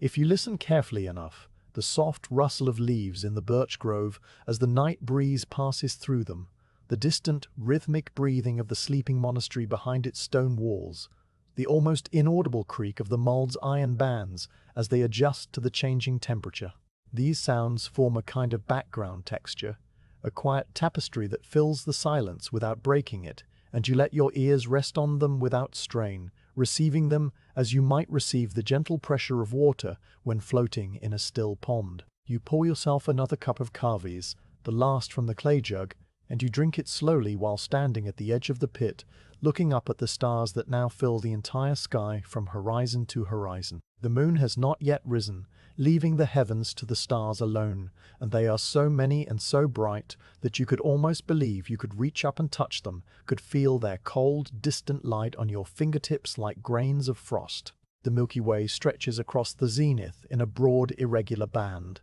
a river of light so dense in places that the individual stars blur together into a continuous glow, and you remember the founder telling you that this is the backbone of the night, the spine of the sky, and that in some old tales it is the road that souls travel after death, a long, slow journey toward a destination no living person can know. The thought is not a sad one. Not at all, merely a quiet wondering that joins all the other quiet wonderings that have passed through your mind during this long watch, and you let it drift away as you finish your kvass and set the cup down on the sand beside your stool. The monastery is entirely dark now, not a single window showing a candle or a lamp, and you know that the monks are sleeping in their narrow cells, each one wrapped in a wool blanket on a wooden pallet, their hands folded and their breathing slow and regular. You have seen the dormitory once when you helped carry a new bell to the tower and paused to look through an open door, and you remember the rows of identical pallets, the bare stone walls, the small icons in their red corners with the lamp burning before them, a single flame that was tended day and night by a monk whose only duty was to keep it lit. That flame is still burning now, somewhere in the dark, a tiny point of light that no one sees but that never goes out, and the thought of it comforts you in a way you cannot explain. A small continuity in a world full of change and cooling, and the slow passage of hours. You sit down again on your stool and pull your cloak tighter around your shoulders, crossing your arms over your chest, to keep the warmth of your body close. The night is cool, but not cold. The kind of mild autumn night that the old people in your village called a blessing, because it meant the frost would hold off for another week, and the late vegetables could finish their growing in peace. You remember your grandmother saying this, her voice creaky and low, her hands wrapped around a wooden cup of hot birch tea. And the memory is so vivid for a moment that you can almost smell the birch leaves, almost feel the warmth of the hearth on your face. Then it fades, as all memories fade, and you are back in the bell pit with the mold and the lantern and the endless, patient stars. The cooling continues its slow, invisible work, the bronze inside the mold passing through degrees of temperature that you cannot see but can only infer from the changes in the loam and the feel of the iron bands and the knowledge the founder has given you over the years. You try to imagine the bell as it is now, a solid but still warm mass of metal, its surface having taken the exact shape of the wax model that preceded it, every inscription and decorative band and curved contour now existing in eternal bronze, faithful down to the smallest detail. The bell is complete, you realize, even though it is still hidden and still warm. It is already what it will be for the rest of its long life. A voice waiting to be released, a presence that will outlast you and the founder and the monks and everyone now living in the monastery, a patient object that will hang in the tower and toll the hours for centuries after you are gone. The thought is not frightening, not sad, merely a fact to be acknowledged, and you acknowledge it with a small internal nod and then let it go. You become aware of a new sound as the night deepens, a sound so faint that you almost miss it. A low musical ping that resonates from deep inside the mold and then fades, leaving only a memory of its tone. You hold your breath and listen, and after a long pause, the sound comes again, a clear, pure note that seems to well up from the heart of the bronze itself. Not a ring, but a single isolated vibration. The kind of sound you might make by tapping a crystal glass with a fingernail. This is the sound of the bell settling. The founder told you about it long ago, the metal freeing itself from the inner core as it shrinks, releasing tiny bursts of tension that travel through the bronze and out into the air. Ghost notes that are the bell's first, tentative utterances. You listen to these pings as they come at irregular intervals, each one slightly different in pitch, each one a little quieter than the last, and you find yourself thinking that this is the most beautiful sound you have ever heard, more beautiful even than the great tolling of the monastery bell, because it is private and fragile and not meant for anyone to hear. The night stretches on, measureless and calm, and you continue your watch, rising every quarter hour to walk around the mold and check the iron bands and peer into the vent holes, then returning to your stool to sit in the lantern light and listen to the quiet sounds of the cooling metal. The rhythm has become so natural to you now that you no longer think about it, your body moving through the motions while your mind drifts in a pleasant, unfocused state, aware of everything and attached to nothing. You are not bored and you are not tired, you are simply here, present, a witness to the slow transformation that is happening inside the clay, and that is enough, more than enough, to fill the hours until dawn. During the third watch, when the night is at its deepest and the stars have wheeled halfway across the sky, you become aware of a new noise that rises from the mold, a low musical ping that resonates from somewhere deep inside the clay and then fades into the stillness, leaving only the memory of its tone. The sound is not like the tinkling of the first hours, which was a delicate, crystalline chatter like tiny bells shaken in a distant room. This is a single, isolated note, each ping separated from the next by a long, silent interval that stretches out for a minute or more, and each one carries a purity that makes you hold your breath and lean forward on your stool, straining to catch the next before it arrives. You've been listening to the mold for many hours now, through the hissing of the steam and the creaking of the bands and the soft settling sounds of the early cooling. But this is something different, something that speaks more directly to the purpose of your watch. The sound is the voice of the bell itself, not yet a ring, but a deep, almost inaudible purr that vibrates through the loam and into the air, the metal freeing itself from the inner core as it contracts around the brick shape that gives the bell its hollow interior. The founder described this to you once, during the casting of a smaller bell for the village chapel, how the bronze would shrink as it cooled and how the shrinkage would cause the metal to pull away from the core, releasing tiny bursts of tension that traveled through the bronze and emerged as these ghost notes, the bell's first utterances, a promise of the voice that would one day fill the valley. He had smiled then, a rare expression on his usually serious face, and told you that a founder who listens carefully during the night watch can tell from these pings whether the casting has been successful, whether the metal is cooling evenly, whether the bell will sing true when it is finally hung. You had nodded at the time, not fully understanding, but now, sitting here in the lantern light with the sound still echoing in your ears, you understand completely. You place your ear near one of the vent holes, not touching the hot rim, but close enough that you can feel the faint warmth still rising from the darkness, and you listen to the interior of the mold. The sound is clearer here, transmitted directly through the air column inside the vent, and you hear not only the pings but also a faint, continuous hum, a low frequency that seems to be the bronze itself, vibrating at some fundamental level, a note so deep that you feel it in your chest rather than hear it with your ears. The hum is the sound of the bell's future voice, the note it will produce when the clapper strikes its sound bow. But for now, it is muted and internal, a secret that the metal is keeping to itself until the mold is broken and the bell is hung in the open air. You stay there for a long time, your ear to the vent, your eyes half closed, letting the sound wash over you like water. And when you finally straighten up, your neck is stiff and your ear is warm, but you feel calmer than you have felt all night. The pings continue at their irregular intervals, each one a slightly different pitch from the last, and you begin to notice a pattern, not a regular rhythm, but a kind of progression, the notes becoming gradually lower and longer as the cooling advances. The founder once showed you a chart in his old notebook, a page covered with tiny musical notation that he had written down during a night watch many years ago,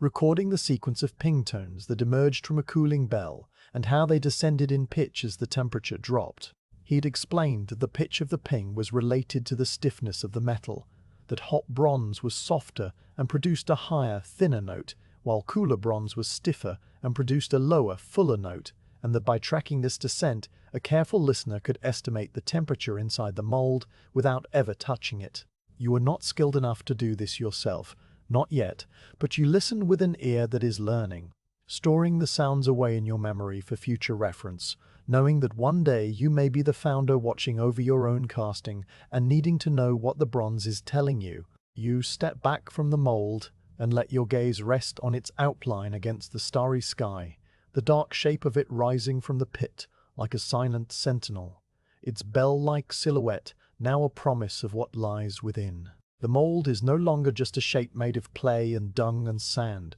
a temporary shell that will be destroyed tomorrow. It is a vessel holding something that will endure for centuries, a permanent object that will swing in the tower and mark the hours and call the monks to prayer long after you and the founder and everyone now living have become dust. The thought is not haunting but comforting, a sense of connection to a future you will never see, and you find yourself standing a little straighter, breathing a little deeper, aware that you are part of something larger than your own small life. The monastery bell tolls for matins, the first of the night offices, and its deep note rolls across the dark yard and mingles with the ghost pings from the mold, the two sounds blending in the cold air like voices in a quiet conversation. You count the strokes, 12 of them, each one a long, resonant hum that fades so gradually you can never quite tell when it stops, and you think about the monk whose duty it is to pull the rope, an old man named Father Pavel, whom you have seen in the refectory, his hands gnarled and his back bent,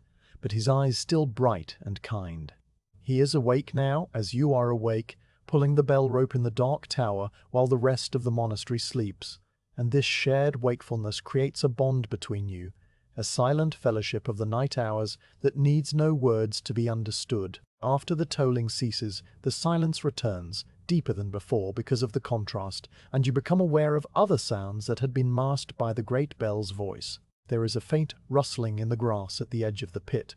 probably a hedgehog on its nightly rounds. its small, determined footsteps making a sound like crumpled paper. There is a distant fox barking somewhere in the forest, a sharp, high yelp that repeats 3 times and then stops. There is the almost imperceptible creak of the foundry shed's roof timbers as they cool in the night air, a sound so familiar that you no longer notice it unless you deliberately turn your attention toward it. These sounds are the fabric of the night, the background texture that fills the silence without disturbing it, and you receive them all without judgment, letting them come and go like waves on a quiet shore. You pour yourself a drink from a fresh jug of water that you fetched from the monastery well earlier in the evening,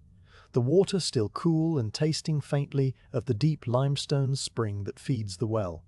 a clean, mineral flavor that refreshes your dry mouth and throat. The canvas is gone now, the clay jug empty and set aside to be returned to the kitchen in the morning, and you drink the water slowly, cupful by cupful, appreciating its simplicity after the long hours of the watch. A small moth has found its way to your lantern, a pale, dusty-winged creature that flutters around the hornpanes in a soft, erratic dance, and you watch its shadow play across the sand at your feet, a tiny, silent performance that has no meaning beyond its own existence. The iron bands have cooled another increment, and when you touch them with your bare palm they feel only slightly warmer than the surrounding air, the heat having retreated so far into the mold that it is now barely detectable on the surface. You mark your notebook with the 1 lime symbol for this hour,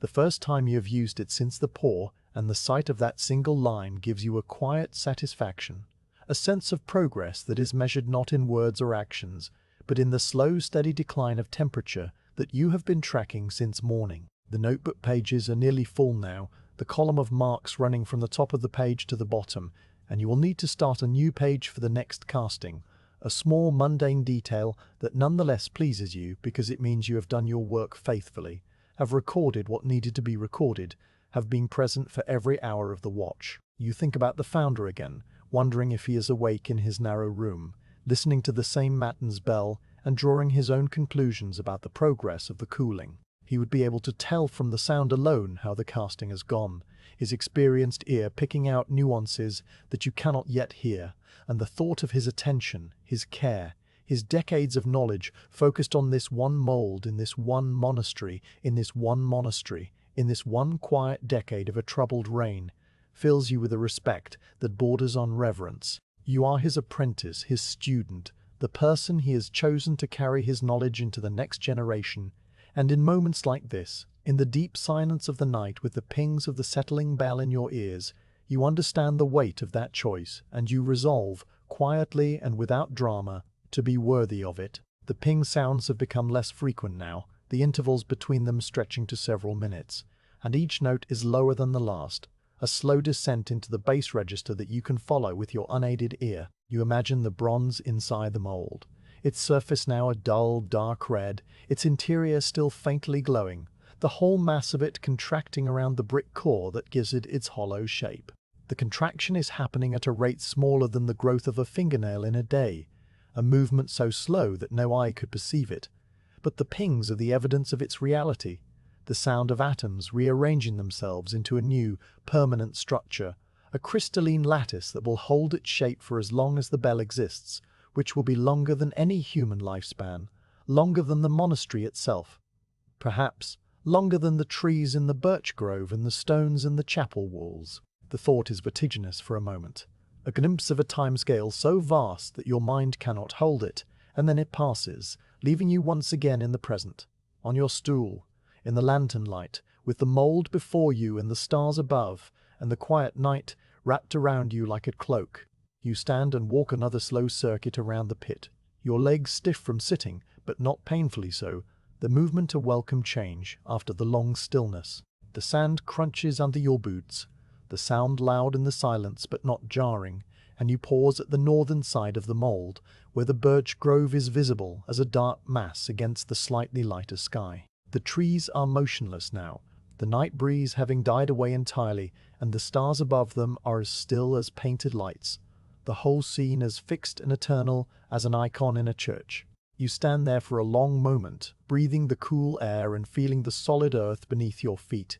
aware of your own smallness in the face of the night and the forest and the infinite sky, and aware also that this smallness is not a diminishment, but a kind of freedom, a release from the need to be important or remembered, a permission to simply be here now, doing this simple task, and to do it well. The ping sounds have stopped now, the last one having faded several minutes ago into a silence that seems final, and you know that the bronze has completed its initial settling, that the stresses have been released, and the metal has found its shape. The bell is now a bell in truth, not just in potential, and what remains is only the last stage of cooling, the gradual loss of the residual heat that still lingers in the metal's deepest parts. You return to your stool and settle yourself for the remainder of the night, pulling your cloak around your shoulders and letting your eyes rest on the mold without focusing on any particular detail. Your mind entering a state of calm, open awareness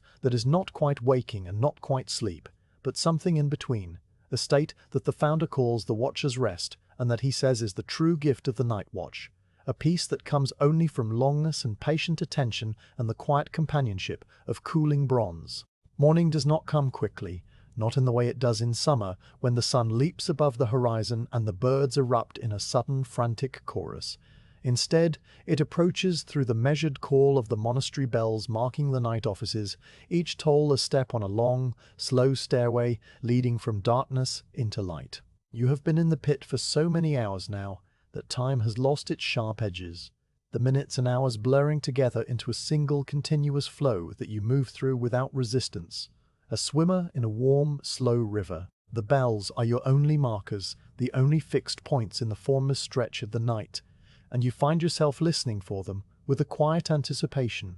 waiting for the next toll the way a traveler on a long road waits for the next milestone. Matins came first, the 12 deep strokes that you counted while standing beside the mold with your hand resting on a cool iron band. And that was hours ago, or perhaps only minutes ago. You cannot quite say which. The sound of that tolling still seems to hang in the air, not as an echo but as a memory so vivid that your ears can almost recreate it. The low, sonorous drone of the great bell vibrating through the cold night and into your bones. After matins came the long, silent stretch of the early morning hours, the time when the night is at its darkest and the stars seem to burn with a particular piercing brightness, each one a point of light so sharp and clear that it looks like a hole punched through the fabric of the sky. You sat through those hours with your cloak wrapped tight and your eyes half closed, rising every quarter hour to make your circuit, logging the temperature in your notebook, listening to the occasional ping from the cooling bronze,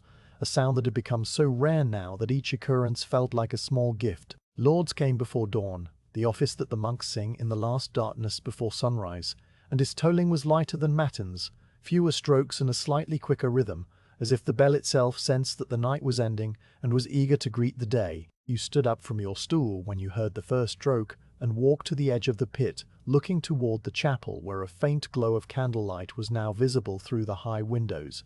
the monks having risen from their sleep to chant the psalms of praise. The chanting drifted across the yard in snatches, the words indistinct but the melody clear, a simple, ancient tune that rose and fell in waves, and you found yourself humming along without knowing the words, your voice a barely audible murmur that blended with the night air and vanished. The founder told you once that the monastery bells and the bells he casts are part of the same family, that the metal in the tower and the metal in the mold come from the same earth, the same mines in the northern mountains, the same trading houses, sometimes even the same crucible. He said that a bell never truly dies, that when an old bell cracks, it is melted down and recast into a new bell, the bronze living on through centuries, a continuous thread of metal stretching back to the first bell ever poured. You think about this now as you listen to the Lord's tolling, and you imagine the bronze inside the mold as a sleeping member of that family,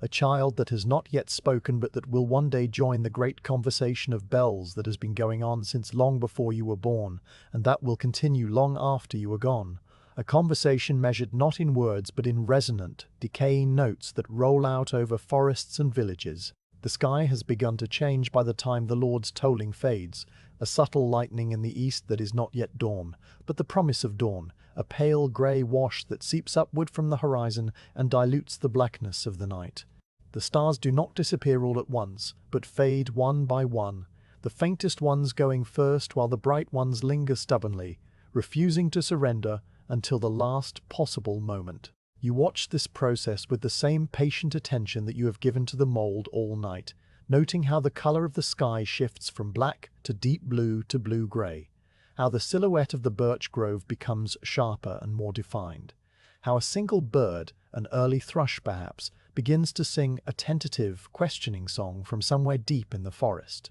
The song is the first bird song you have heard since the night insects fell silent hours ago, and it strikes you as impossibly sweet. A sound so pure and clear that it seems to cut through the cold air like a knife. The mold looks different in this pre-dawn light, its surface taking on a softer, more muted character than it had under the lantern or the stars. The pale grey-brown of the loam now revealed as a complex blend of many subtle shades, cream and buff and very faint rose, where the sunrise will soon touch it. The cracks have not changed, the iron bands have not shifted, the vent holes are still dark and silent, and everything is precisely as it should be, exactly as you have maintained it through the long hours of your watch. You feel a quiet pride in this, not a loud or boastful pride, but a deep, private satisfaction that comes from knowing you have done your duty faithfully, have been present for every moment, have not slept or wandered or neglected the task that was given to you. You walk another circuit around the mold, your boots crunching on the sand that has been packed down by your repeated footsteps over the night, forming a visible path around the pit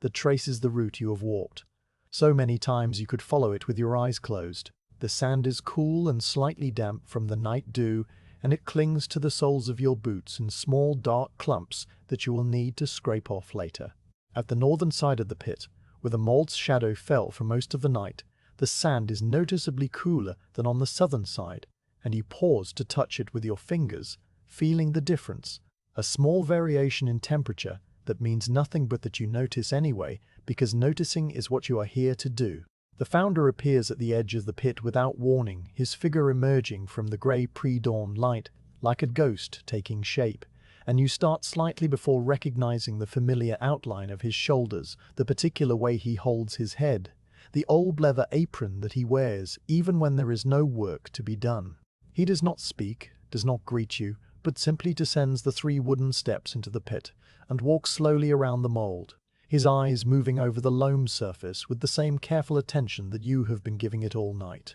He pauses at each iron band and touches it with the back of his hand, checking the temperature against his own deep knowledge of what it should be at this hour, and he peers into the vent holes one by one, cupping his hand around each opening to feel for any residual warmth. You stand aside and watch him without speaking, knowing that he does not need your words, that he is reading the story of the night, in the color of the loam and the pattern of the cracks and the faint, lingering warmth that still rises from the vents. After a long time, the founder straightens up and turns to you, and he nods once, a small economical gesture that contains all the approval he will ever give,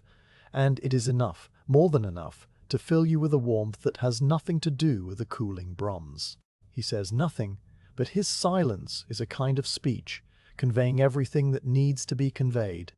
And then he turns and walks back up the steps and disappears in the direction of the refectory, where the kitchen brothers will soon be lighting the ovens and setting out the black bread and the cabbage soup for the morning meal. You watch him go, his figure shrinking and then vanishing into the grey light, and you feel a quiet, steady gladness that you have not disappointed him. The monastery bell tolls for prime, the office that greets the sunrise, and its note seems brighter now than it did during the night, as if the bell itself is responding to the coming light, its voice more alert and more present, less dreamlike and more real. You count the strokes, 6 of them, each one a clear, ringing affirmation that the night is over and the day has begun, and when the last stroke fades, you realize that you have been in the pit for a full cycle of the monastic day, from terce to terce, a complete circle of prayer and work and silence. The realization does not make you tired, though you know that sleep will come later. A deep, dreamless sleep in your pallet in the corner of the foundry shed. For now you are still alert, still present, still watching the mold as it enters the final stage of its cooling. The light grows stronger by the minute, the grey pre-dawn giving way to a pale golden wash that spills across the foundry yard and touches the top of the mold first, painting the pouring cup and the upper vent holes in warm honey-colored light, then sliding downward as the sun climbs above the forest, illuminating the iron bands and the cracks and the smooth curving surfaces of the loam. The mold looks beautiful in this light, you think. Beautiful in a way that only something temporary can be. Something that exists only for a short time and that will never exist again. And you take a moment to appreciate it fully, to let your eyes rest on its shape and its color and its quiet, patient presence,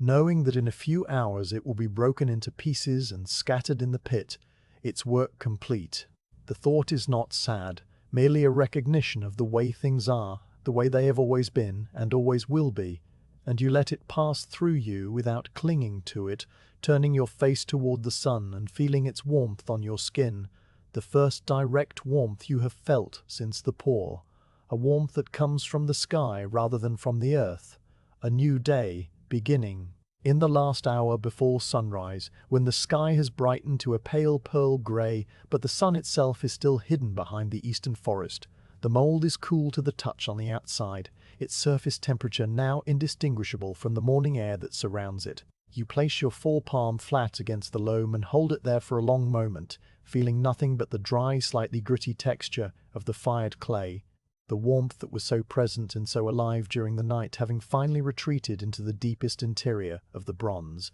where it will linger for hours yet, but where it no longer affects the outer shell. The sensation is a landmark in your watch, a milestone that you have been working towards since the moment the crucible was lifted away from the pouring cup, and you mark it in your notebook with the final symbol in your system, a simple circle that means the surface is cool and the danger of thermal shock has passed. The vent holes no longer steam, no longer shimmer, no longer emit that faint, warm breath that you have been watching and feeling since yesterday morning, and when you hold your hand directly above the nearest vent, the air that rises from it is perfectly neutral, indistinguishable in temperature from the general coolness of the dawn. You lean close and peer into the dark tunnel one last time, but there is nothing to see, only the same glassy glaze on the inner walls and the deep, lightless void where the bronze sits in its final solid state.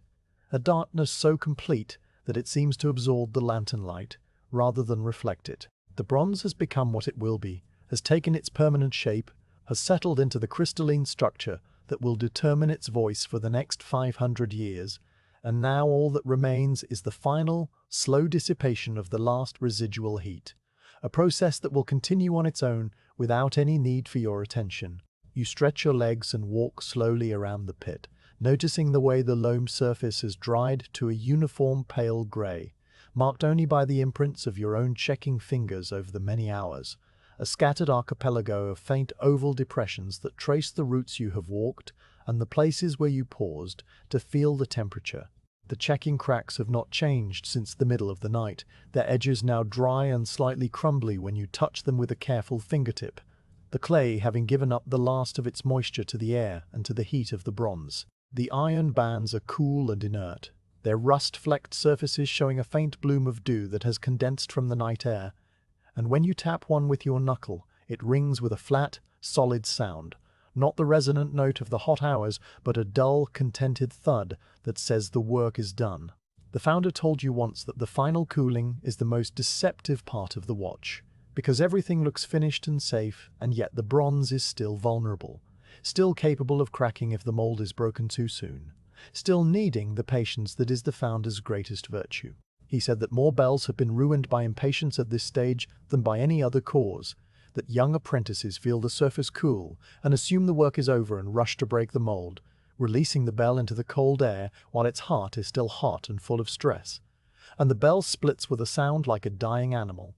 a sound he had heard twice in his life and never wished to hear again. You remember this warning as you walk your circuit, and you feel no urge to rush, no impatience, only a steady, quiet satisfaction that the long cooling has been completed without incident and that you have been the one to watch over it. A rooster crows from the village beyond the monastery wall, a distant, thin sound that carries clearly through the still morning air, and it is answered a moment later by another rooster from somewhere closer, perhaps the farmstead that lies just beyond the birch grove, its crow louder and more confident. The sound is a marker of the ordinary world waking up, the world of farmers and bakers and blacksmiths who have slept through the night in their warm cottages, and who know nothing of the drama that has unfolded in the bell pit. The great transformation of earth and fire into metal and sound. You find yourself smiling slightly at the thought, not out of condescension, but out of a quiet appreciation for the way the world contains so many different kinds of life, so many different kinds of work, each one important in its own way, and each one invisible to the others. A light mist rises from the river valley beyond the monastery fields, a soft white blanket that blurs the tree line and makes the forest appear to float above the ground, disconnected from the earth by a band of pale vapor. The mist catches the first direct rays of the sun as it clears the horizon, turning a warm rosy gold at its upper edge while remaining blue-gray in its depths. And the beauty of it is so simple and so complete that you stop walking for a moment and simply look, your hands resting on the rim of the pit, your breathing slow and deep. The monastery buildings are emerging from the dark mist now, their stone walls taking on a warm honey-colored tone in the sunrise, and the smoke from the kitchen chimney rises straight up through the still air, a thin grey column that marks the place where the morning meal is being prepared. You return to your stool one last time and sit down, not because you are tired, but because you want to be here, in this moment, for a little while longer, before the founder returns and the mold is broken and your watch officially ends. The night has been long and full of small, quiet events, the tinkling and the hissing and the pinging, and the gradual fading of warmth. And now that it is over, you feel a certain reluctance to leave it behind, a desire to hold on to the stillness and the solitude and the steady companionship of the cooling bronze. But you know that this feeling itself will pass, that it is simply part of the watch, the natural conclusion of a long period of focused attention, and you let it exist without clinging to it, watching it the way you have watched everything else, with patience and without attachment. The cat returns, appearing at the edge of the pit with a small dead mouse in its mouth, its green eyes bright and its tail held high with pride. It drops the mouse on the top step and meows once, a short, declarative sound that seems to announce its success, and then it settles down to eat its breakfast with the same methodical, unhurried attention that it gave to its face washing earlier in the night. You watch the cat for a while, noting the delicate way it holds the mouse with its paws, the precise, surgical movements of its small, sharp teeth, the way it pauses occasionally to look up at the mold as if checking that it is still there. The presence of the cat feels like a benediction, a small, ordinary blessing that has accompanied you through the whole watch and that is still here at its end, faithful in its own unknowing way. The sun is fully up now, a brilliant golden disk that has cleared the forest and that pours its light down into the bell pit, warming the sand and the loam and your upturned face with a gentle, welcome heat. The mold looks different in this light, less monumental and more fragile, its cracks and imperfections visible now as signs not of strength, but of temporariness, the marks of a thing that was made to be destroyed. You look at it one last time, tracing its familiar contours with your eyes, memorizing the way it stands in the center of the pit,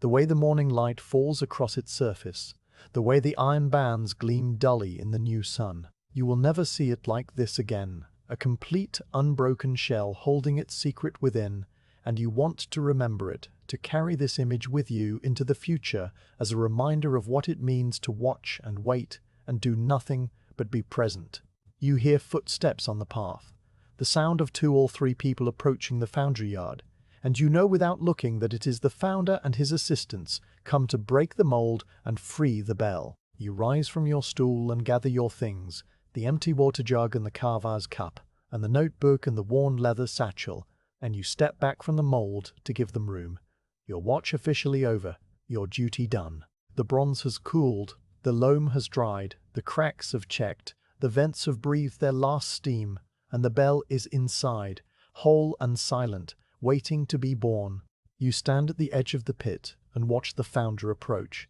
his sleeves already rolled up and his mallet in his hand, and you feel a deep, quiet contentment that has no name and that needs no expression, a contentment that comes from having been part of something ancient and patient and true. The founder returns with 2 mute assistants when the sun is fully up and the last traces of mist have burned away from the river valley, the 3 of them appearing at the edge of the pit with wooden mallets and iron chisels and coils of hemp rope slung over their shoulders,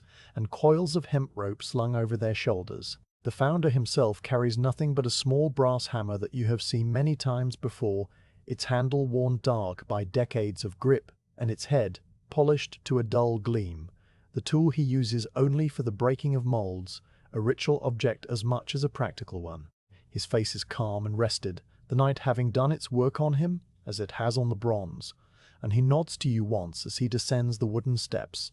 a nod that contains both greeting and dismissal,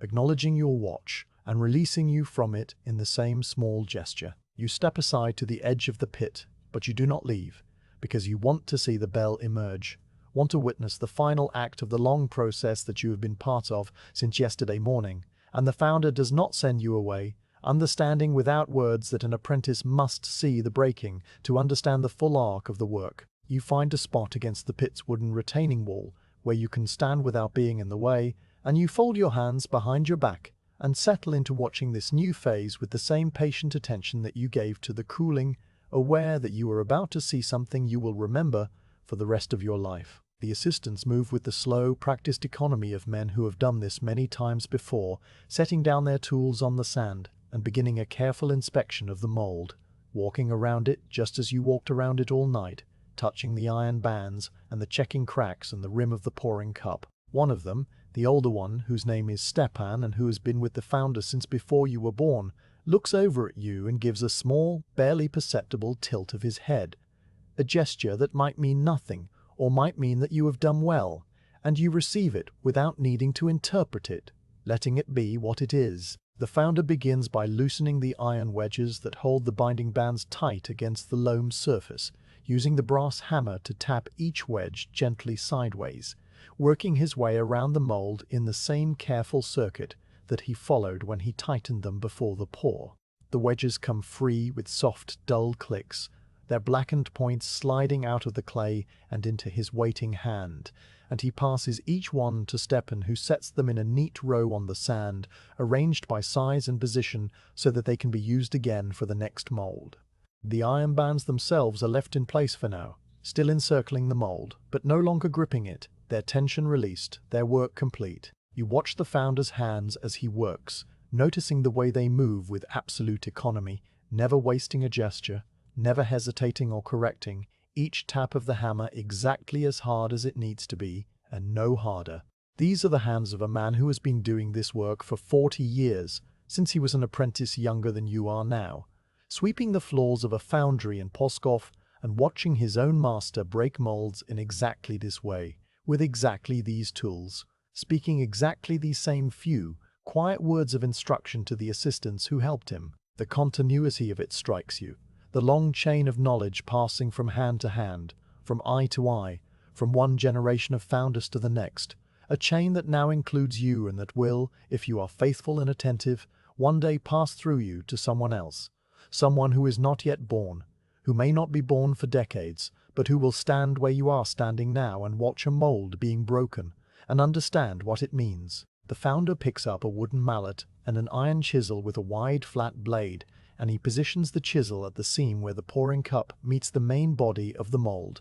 a natural joint that was left deliberately weak when the final layer of loam was applied. He taps the chisel gently, not driving it in but testing the give of the material, feeling for the right angle and the right force, and then he strikes with a single firm blow that sends a crack running down the side of the mold, a crack that follows the seam exactly, splitting the outer shell in two along a line that was designed to split. The sound of the blow is sharp but not loud, a crisp wooden thwack that echoes once off the stone foundry wall and then fades, and the crack that follows it is a soft, crinkling sound like the breaking of a thin crust of ice on a winter puddle. The assistants move in now with their own mallets and chisels, working alongside the founder in a rhythm that is almost like a dance, each man knowing where to strike and when to pause and how to move so that no one is in anyone else's way. They begin at the top of the mold, breaking away the pouring cup first, the loam falling in large irregular plates that crumble into dust and small fragments as they hit the sandy floor. The bronze that had spilled over the rim during the pour, the thin, irregular flash that you studied for so long yesterday morning, comes away with the clay and falls to the ground with a soft metallic clink, and one of the assistants picks it up and sets it aside to be melted down again, because no metal is ever wasted in a foundry, every scrap and spill and filing being saved and returned to the crucible for the next casting. The work continues down the body of the mold, the men following the vertical seams that the founder built into the loam when he applied the final layers. Seams that are invisible from the outside, but that the founder knows by feel, by the slight variations in texture that his fingers can read like a blind man reading a carved text. The loam falls away in sheets and chunks, revealing glimpses of the bronze beneath. A surface that is dark and smoky and entirely new, a color that has never been seen before in the history of the world. The color of this particular bell at this particular moment of its emergence. The color is a deep, muted gold with undertones of gray and brown, not the bright, polished gleam of a finished bell, but the raw, newborn skin of metal that has just been freed from its earthen mold, and it catches the morning light in a way that makes it seem to glow from within. A soft, diffuse radiance that is entirely different from the fierce brightness of the pour. The assistants work their way down to the middle of the mold where the bell's waist tapers inward and the loam is thicker and more stubborn, and the founder pauses to let them rest for a moment, stepping back from the pit and wiping his forehead with the sleeve of his tunic. He looks over at you and speaks for the first time since he arrived, his voice low and matter-of-fact, telling you that the bell is sound, that the surface is clean and the inscriptions are sharp, that the cooling was even, and the bronze has no cracks or flaws that he can see. The words are simple, almost casual, but they are the culmination of everything you have done since yesterday morning, and you feel them settle into you like a weight, a good weight, the weight of a task completed and a trust fulfilled. You step closer to the pit and look at the exposed portion of the bell, the upper curve of its shoulder and the beginning of its waist, and you see for the first time the inscriptions that the founder carved into the wax model weeks ago, now transferred into eternal bronze with a faithfulness that takes your breath away. The letters are Slavonic, the old script of the church, each character cut deep into the metal with clean, sharp edges that the loam has preserved perfectly, and you read them slowly, sounding out the words in your mind. The name of the monastery, the year of the rain, a short prayer to the saint to whom the bell is dedicated, and the name of the founder himself in small, modest letters at the very bottom of the inscription band. The founder's name will be seen by no one, once the bell is hung, hidden from view by the height of the tower and the angle of the yoke. But it is there nonetheless, a permanent mark of the hand that shaped the wax and poured the bronze and watched over the cooling, a signature that will outlast the hand that wrote it by 1,000 years. The assistants return to their work, breaking away the loam from the lower part of the mold, the wide sound bow where the clapper will strike, and the thick, reinforced lip that gives the bell its strength and its resonance. The loam here is the thickest of all, having been built up in many layers to withstand the full weight of the molten bronze, and it comes away reluctantly, requiring more force and more patience, the mallets striking with steady, rhythmic blows that send fragments of clay skittering across the sand. The sound of the breaking is different now than it was at the top, deeper and duller, the loam having been fired harder by the greater heat of the metal at the base, and the dust that rises from the work is thick and grey and smells of scorched earth and ancient clay. Gradually, piece by piece, the bell emerges into the morning light, its full shape revealed for the first time since the wax model was covered in loam 2 weeks ago. It is larger than it seemed when it was hidden inside the mold, a substantial presence that dominates the center of the pit, its proportions elegant and balanced, a shape that has been refined by centuries of founders before this one, each generation adjusting the curve by a fraction, the thickness by a hair, until the bell is as perfect as human hands and human knowledge can make it. The surface is a uniform, dark gold with a texture like fine sand or the skin of an orange, the natural result of the loam's inner surface being transferred to the metal, and this texture will be polished away in the days to come, smoothed to a bright reflective finish by the assistants using stones and sand and oil, revealing the true color of the bell that will glow in the sunlight when it is hung in the tower. The founder steps into the pit and walks around the bell, his eyes moving over every inch of its surface, his hands occasionally reaching out to touch a particular spot,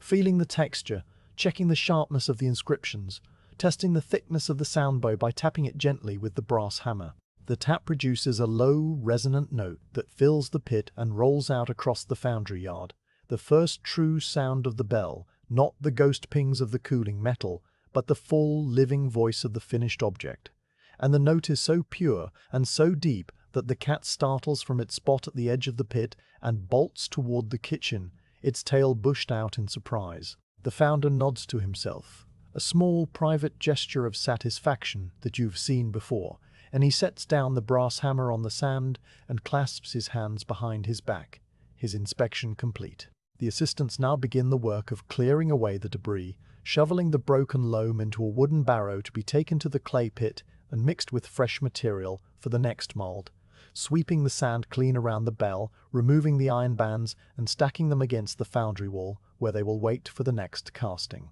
The bell stands free in the center of the pit, its dark gold surface slowly cooling the last few degrees toward the temperature of the air, and you step down into the pit and approach it, your hand reaching out to touch the bronze that you have been watching over for so many hours. The metal is still faintly warm under your palm, not the active warmth of the night, but a residual, living heat that reminds you that the bell was liquid fire only a day ago, that it came from the earth and the furnace and the crucible, that it was poured and shaped and cooled and is now, finally, a bell. You let your hand rest on its shoulder for a long moment, feeling the solid weight of the quiet decade held within it, the mass of metal that will swing in the tower and toll the hours and call the faithful to prayer, a mass that you helped to bring into being, that you watched over through the long night, that you are touching now with a kind of reverence that has no religious name but that is sacred nonetheless. The founder comes and stands beside you, and for a long moment neither of you speaks, both of you looking at the bell as it stands in the morning sun, its surface steaming slightly where the last traces of moisture are burning off, its shadow falling long and dark across the sandy floor of the pit. Then he places his hand on the bell beside yours, a gesture that is rare and meaningful, and he says in his low, quiet voice that it is a good bell, a true bell, and that you have done well, and that you have done well. And then he turns and walks out of the pit and into the foundry shed to begin the preparations for the next stage of the work, the polishing and the tuning and the hanging, the long chain of tasks that will carry the bell from this pit to the tower and from silence to song. You remain in the pit for a while longer, alone with the bell and the morning light and the scattered fragments of loam that still litter the sand, and you feel a quiet, steady peace settle over you, a peace that has been building since yesterday morning and that now fills you completely, a peace that comes from having been present for something ancient and slow and true, something that will outlast you and outlast the founder and outlast the monastery and the forest and the river, something that will sting when The watch is over, the bell is born, and you are ready now to sleep, to let the long night settle into your bones and carry you down into a rest as deep and as dreamless as the cooling of bronze.